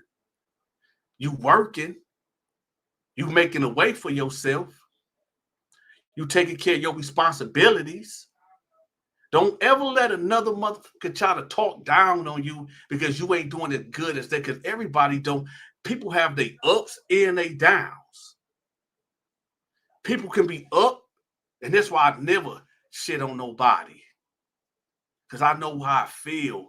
I know how I feel. Driving from Flint to Detroit in the wintertime in snowstorms. Got to sleep in my Yukon.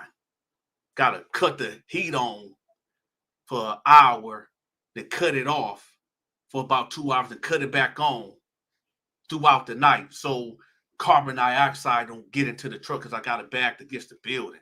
Because I can't keep going back because it cost me $80 to drive back and forth. Come on, man. So that's why I said, man, I know what this is. I done slept. I had a Pontiac G6, right?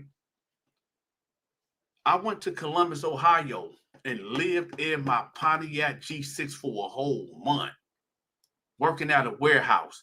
Saved up enough money, right, to get my apartment. First month and deposit, $2,200. Living them, got a membership at the YMCA at Planet Fitness to take a shower and work out when I wasn't working. Come on, man. My wife got a Boston Market down there in the area I was at, and she had placed the order, and that'll be my lunch and dinner. I know what it is. And thank God that, she was getting that Boston Market for me online. I just go there and go pick it up. That's why I said, man, I don't want to hear that when the niggas say, oh, Dante, if he didn't have the internet, he wouldn't be nothing. I've been who I've been before the internet. I've been who I've been before the internet.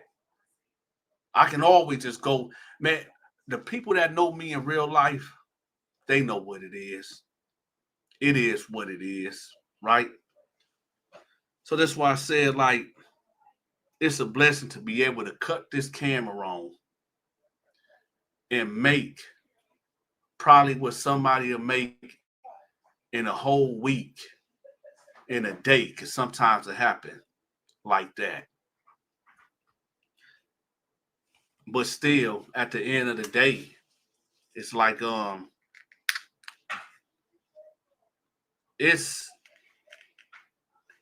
life is funny.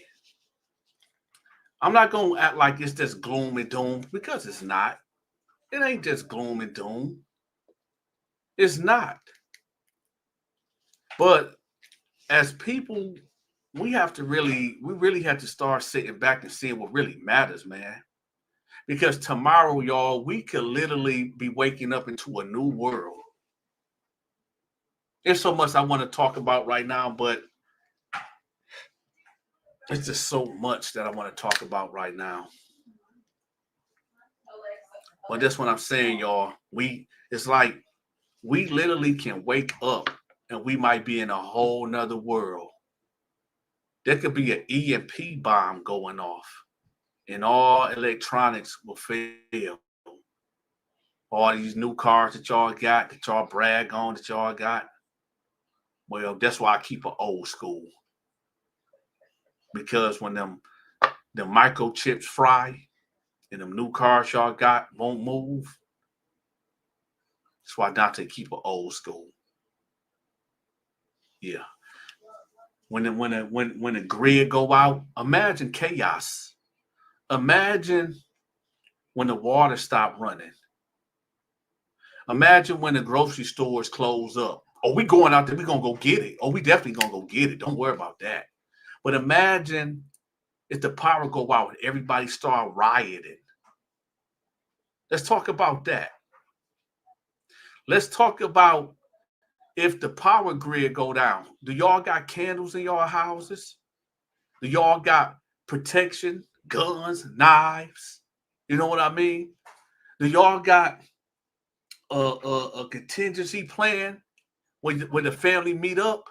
Because you won't be able to do it on your own unless you got a underground bunker. But last time I looked around, ain't none of us got that. You know what I'm saying? Imagine if the grid go out. People gonna have to, the gangs. Y'all know when I say welcome to the Terror Dome? This is Mad Max, Judge Dredd, Escape from LA, Demolition Man, right? Family and friends gonna have to come together. And everybody that call you brother ain't your brother. Some people gonna have to get weeded out. It's gonna be a war in the street, Nemesis Dawn. The real monsters is gonna come out. Do y'all remember the show? What's that show called? The Walking Dead. Y'all remember The Walking Dead? It wasn't the zombies that was the real enemy. It was the human beings that showed the true ugliness of the human side when society breaks down.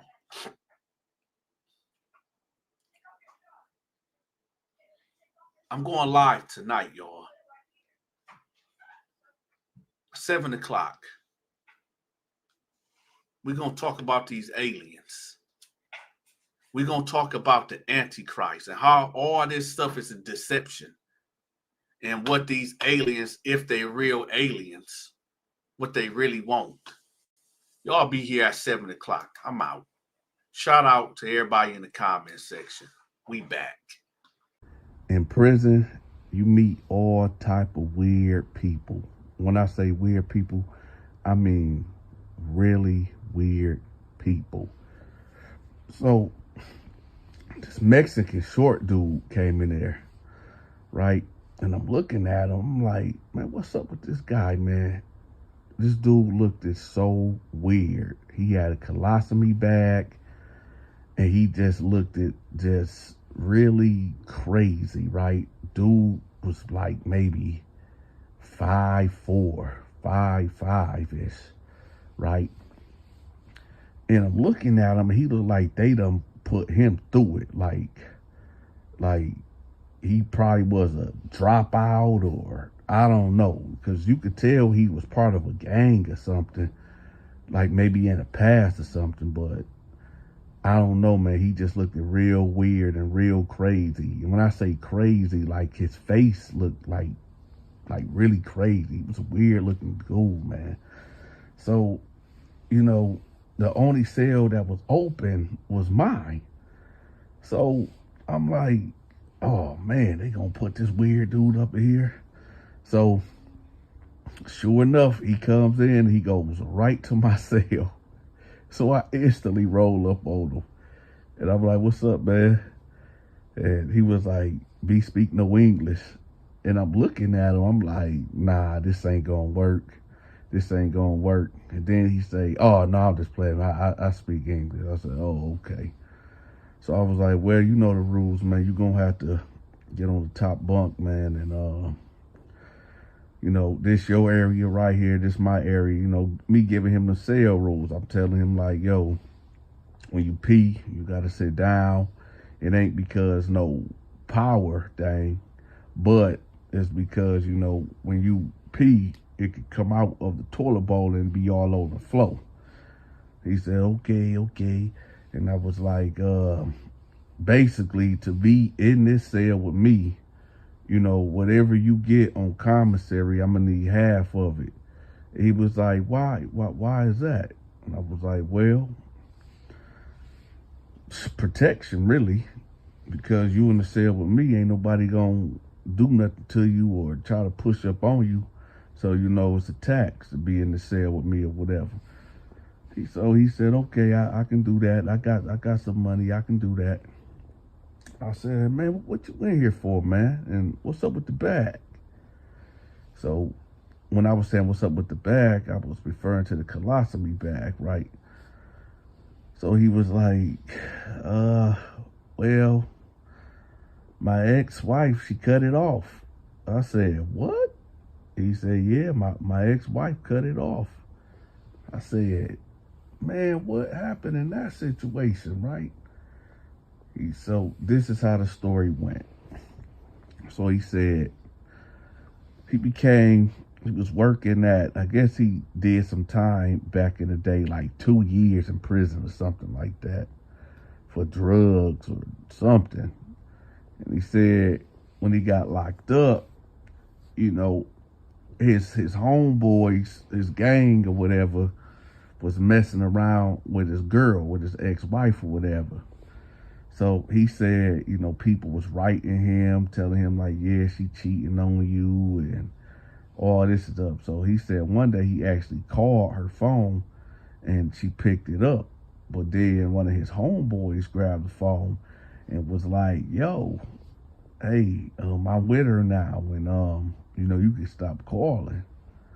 So he got upset and whatever, and he just said he gonna get his get back. Now he only had to do 2 years. So he ended up getting released or whatever, and he showed up at the doorstep, right? And when he showed up at the doorstep, his ex-homeboy that, you know, took over his girl, he was there, right? And he opened the door, and the homeboy put hands on him, right? And he couldn't beat him. So, you know, not only that he got his girl taken, but he just got beat up also. So he said he was going to get his revenge and all this and that. So he said, like, he went to go get a gun or whatever, but when he got to the house, he said, no, I'm just going to leave it alone. So maybe about a week later, his ex-girl ended up getting in contact with him, talking about, yeah, I was wrong for what I did. I was lonely. This guy, he a piece of crap, and I don't want to, you know, it was hard for me when he was locked up, and, you know, I'm sorry that this happened. I'm sorry he beat you up and all this type of stuff. So she said, can we get back together? So I guess he was like, yeah, we can get back together, man.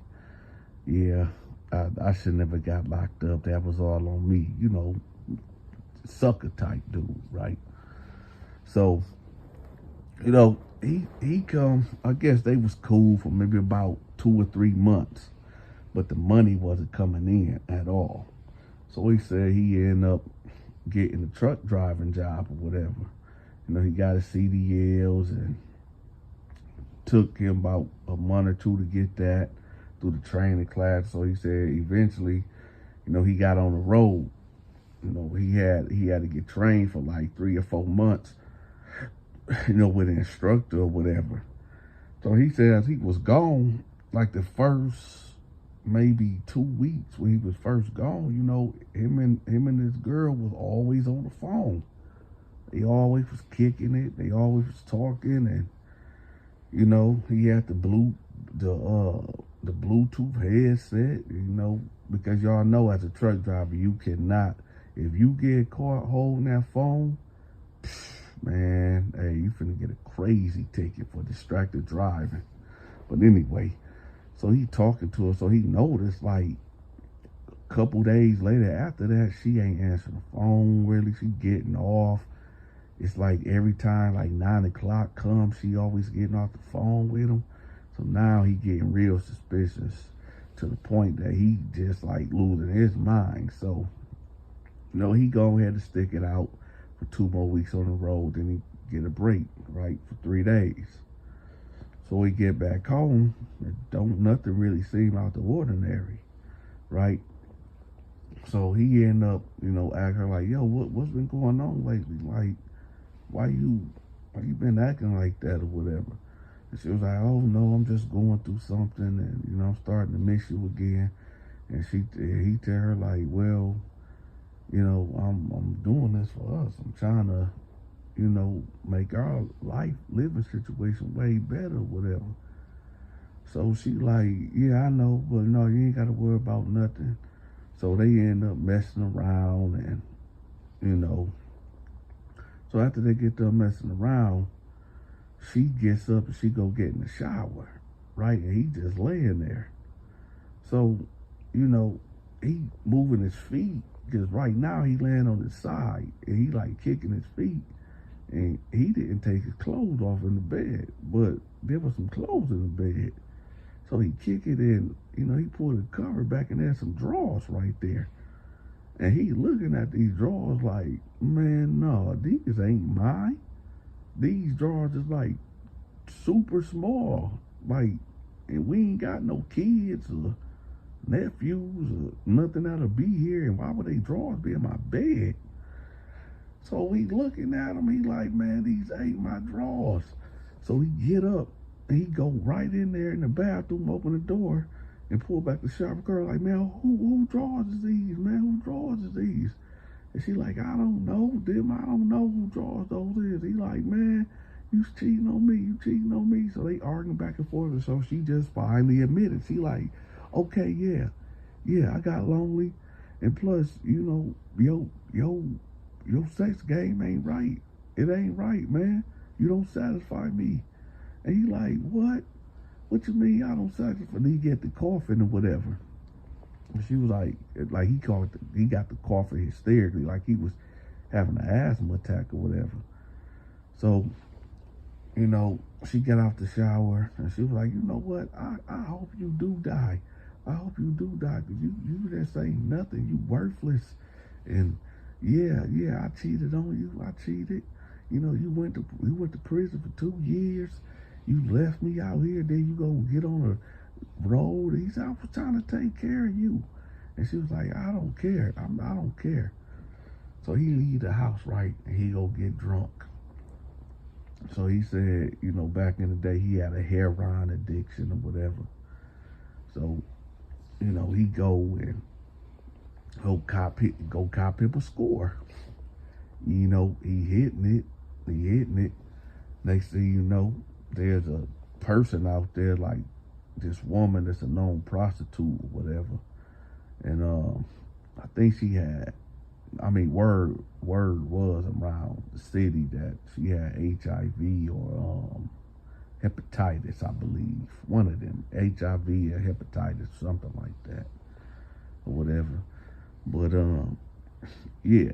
So he ended up copying him some heroin, and he ended up getting her.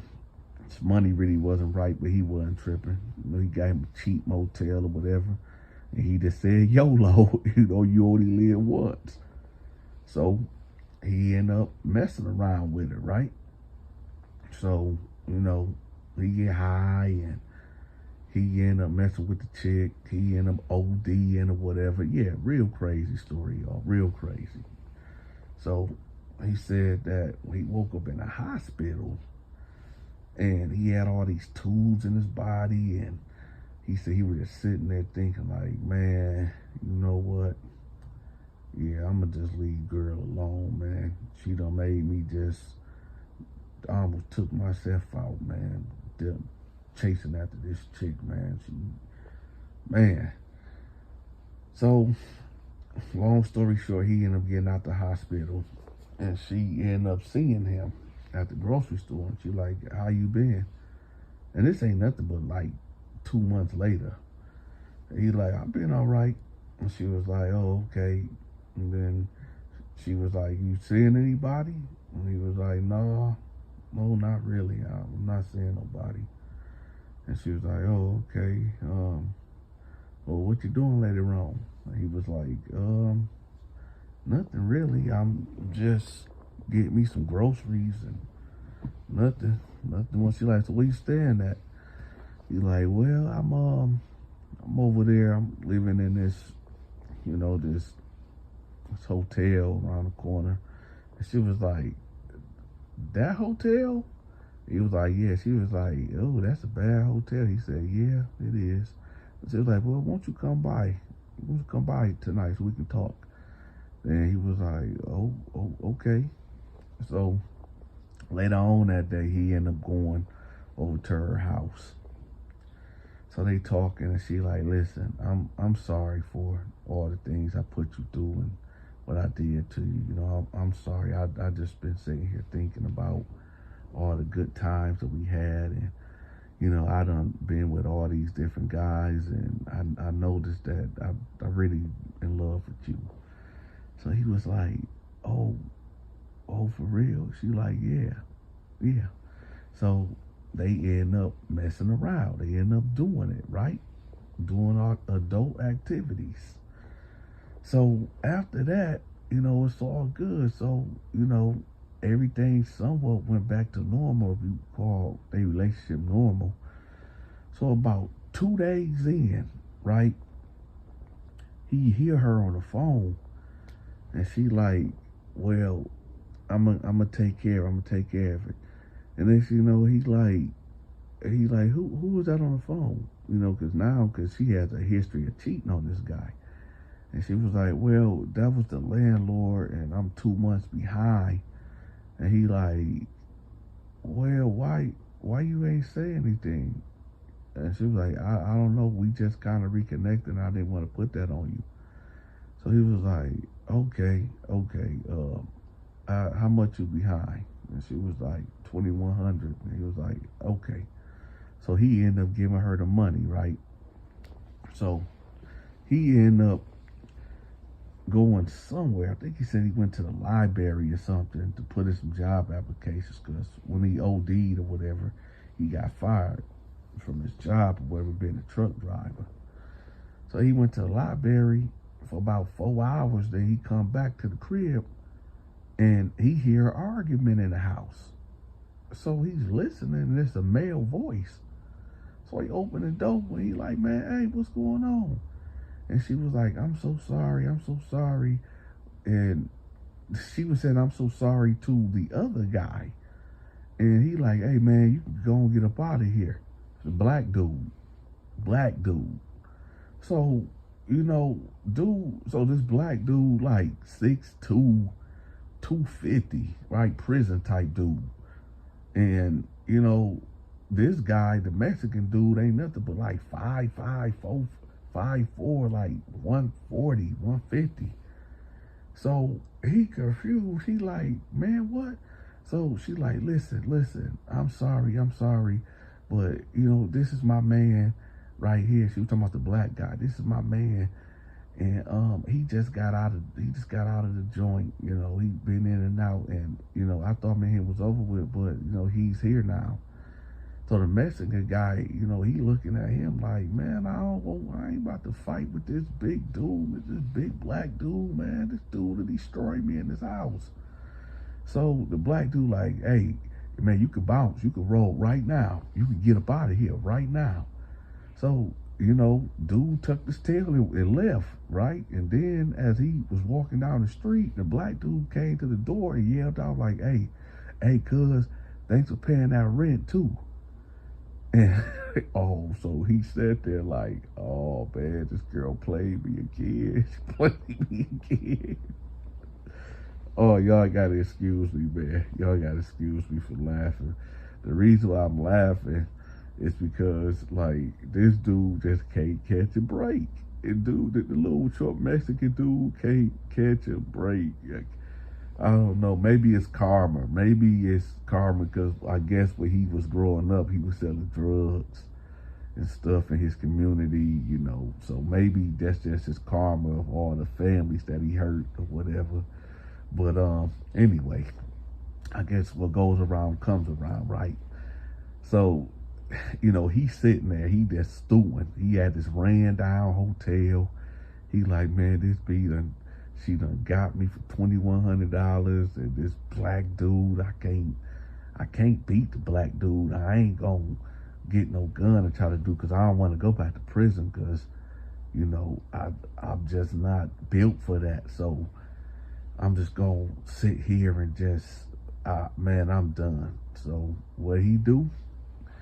He go score him another pack of that dog food, right? And he end up ODing again. Wake up in the hospital, right? So now he's sitting there. I guess he had like an out of body experience, whatever. And I guess he had a clarification that he gonna get his life together or whatever, right? So next thing you know, he get out. He say, you know what?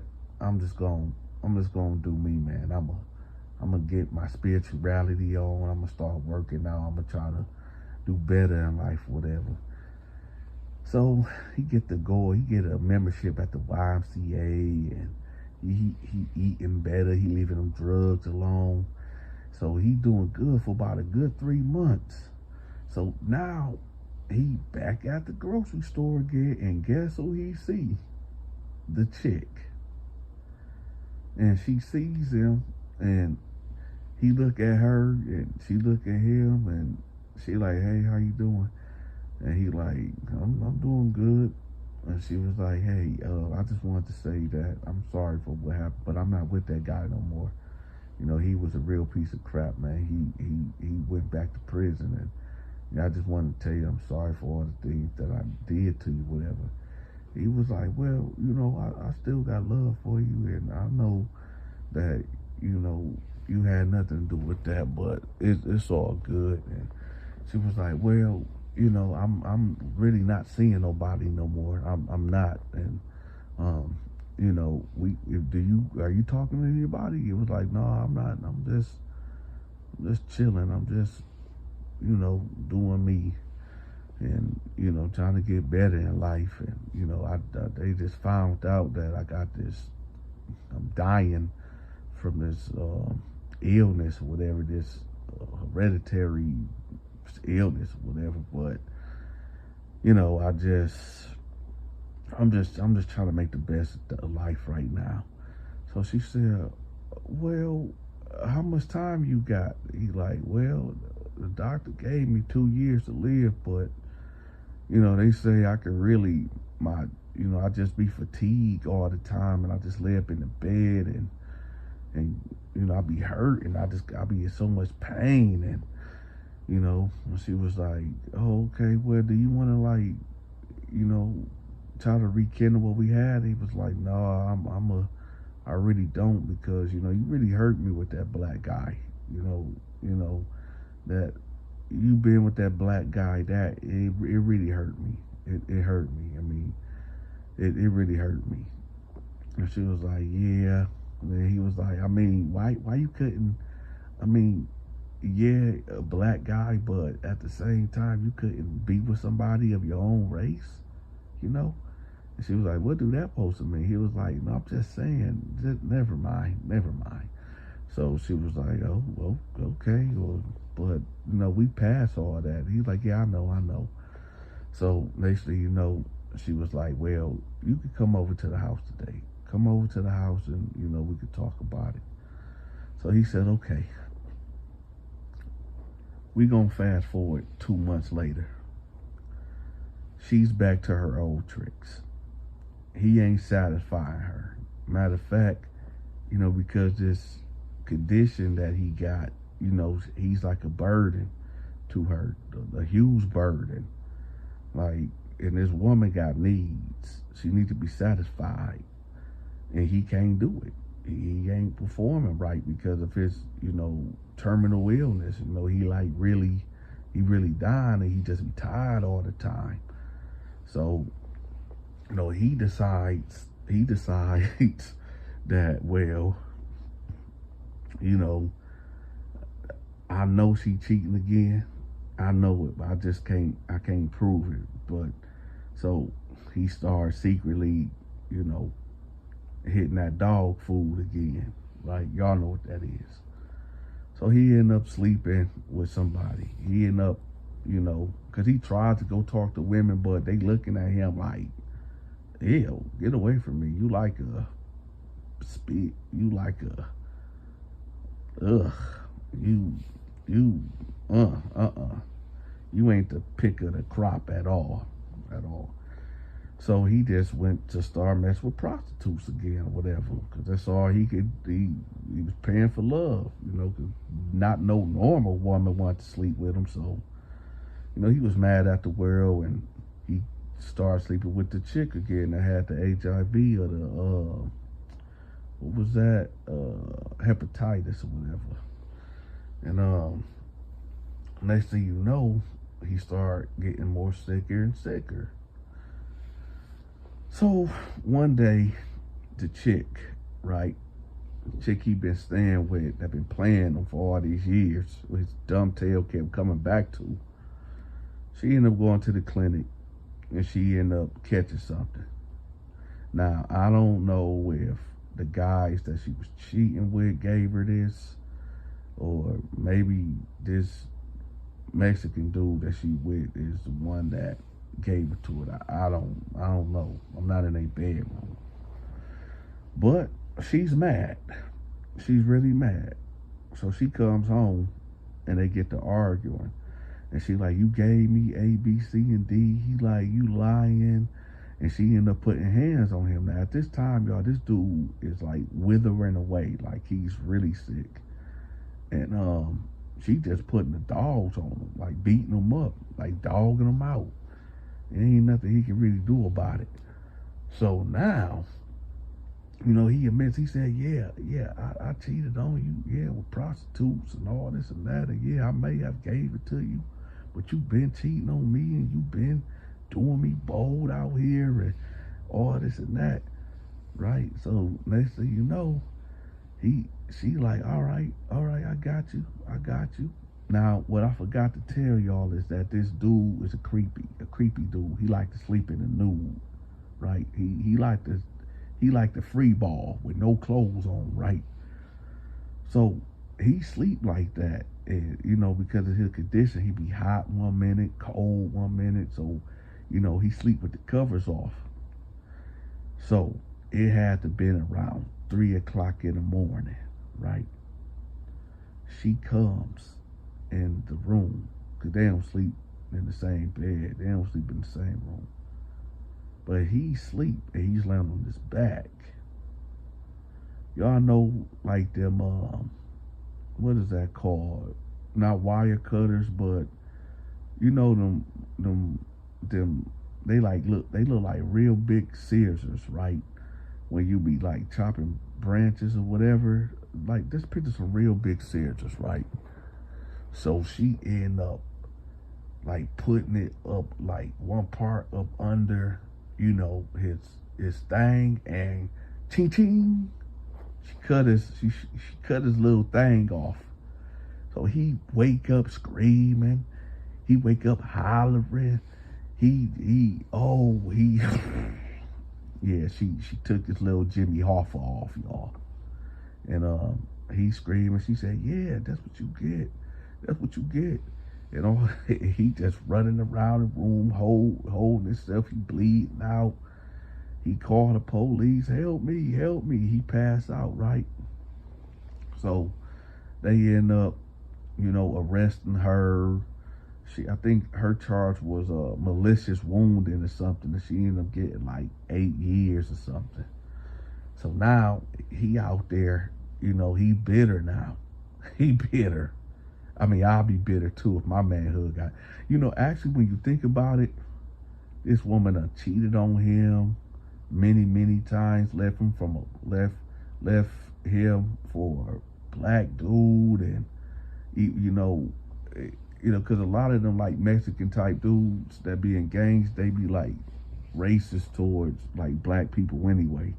So I mean, that was like a double whammy. Like, you gonna cheat on me with this black dude? You got it where, she done put his manhood on Front Street, told him that he couldn't satisfy no more, and he done OD'd twice already, ended up in the hospital, messed with the prostitutes, all that, right? So, the kicker, he got his little pecker cut off. So talk about a man that just, with all these trials and tribulations, god dang. So, after they couldn't save his little thing, so I guess he like a eunuch now, or in a way, whatever. So after he healed up or whatever, he just sitting at the hotel, man. He's sitting at the hotel. He got a fifth of hen dog, right? A fifth of Hennessy. And he got a bag of that, that dog food. And he just sitting there, man, and he like, what? Yeah, I'm gonna end it. I'm gonna end it all. I'm just gonna end it all. So he's drinking, and he hit the dog food. Now he's completely out of his mind, y'all. Completely out of his mind. So what he don't know is he stripped naked. He stripped butt, booty naked. And now it's like maybe 12 o'clock, y'all. 12 o'clock in the afternoon. And he's walking outside. Now, where he ended up was at a school, an elementary school. So he's walking, and these kids can see him. So put two and two together, y'all. This is how he ended up in prison. This is how he ended up in the cell with Donta. So I'm like, dang, dog. I said, that's a wild story. Like, I said, so you ain't got nothing down there? He said, you want to see? I said, oh, no, I'll take your word for it. So I said, but look, check this out, bruh. This colostomy bag thing, that ain't gonna happen. That ain't gonna happen, G. He's like, what you mean? I said, look, you straight and what all, but I feel bad for what happened to you in life, but that smell, I ain't going for it, G. You got to get out of here, dog. He like, well, it ain't no other cells. I said, well, I don't know what to tell you, but you got to go. So he was like, oh, all right, I've been in prison before. I know what to say. I said, all right. So he packed up and he left. Let me tell y'all something. There's some people, sometimes you got to be thankful for your life, man. Sometimes, people get in situations because they're looking for love in all the wrong places like he did. He couldn't shake this chick, man. Do I blame this chick for his downfall in life? No, because he's supposed to be a man. He's supposed to be a man about it and move on, be strong. But I guess he just couldn't shake that girl. But later on in the bed, I found out the dude was a racist anyway towards black people anyway. And I see where it stemmed from, where where his girl messing with the black dude, whatever. So I see where it stems from. So I get it. I get why he racist, whatever, towards black people. But it is what it is. But yeah.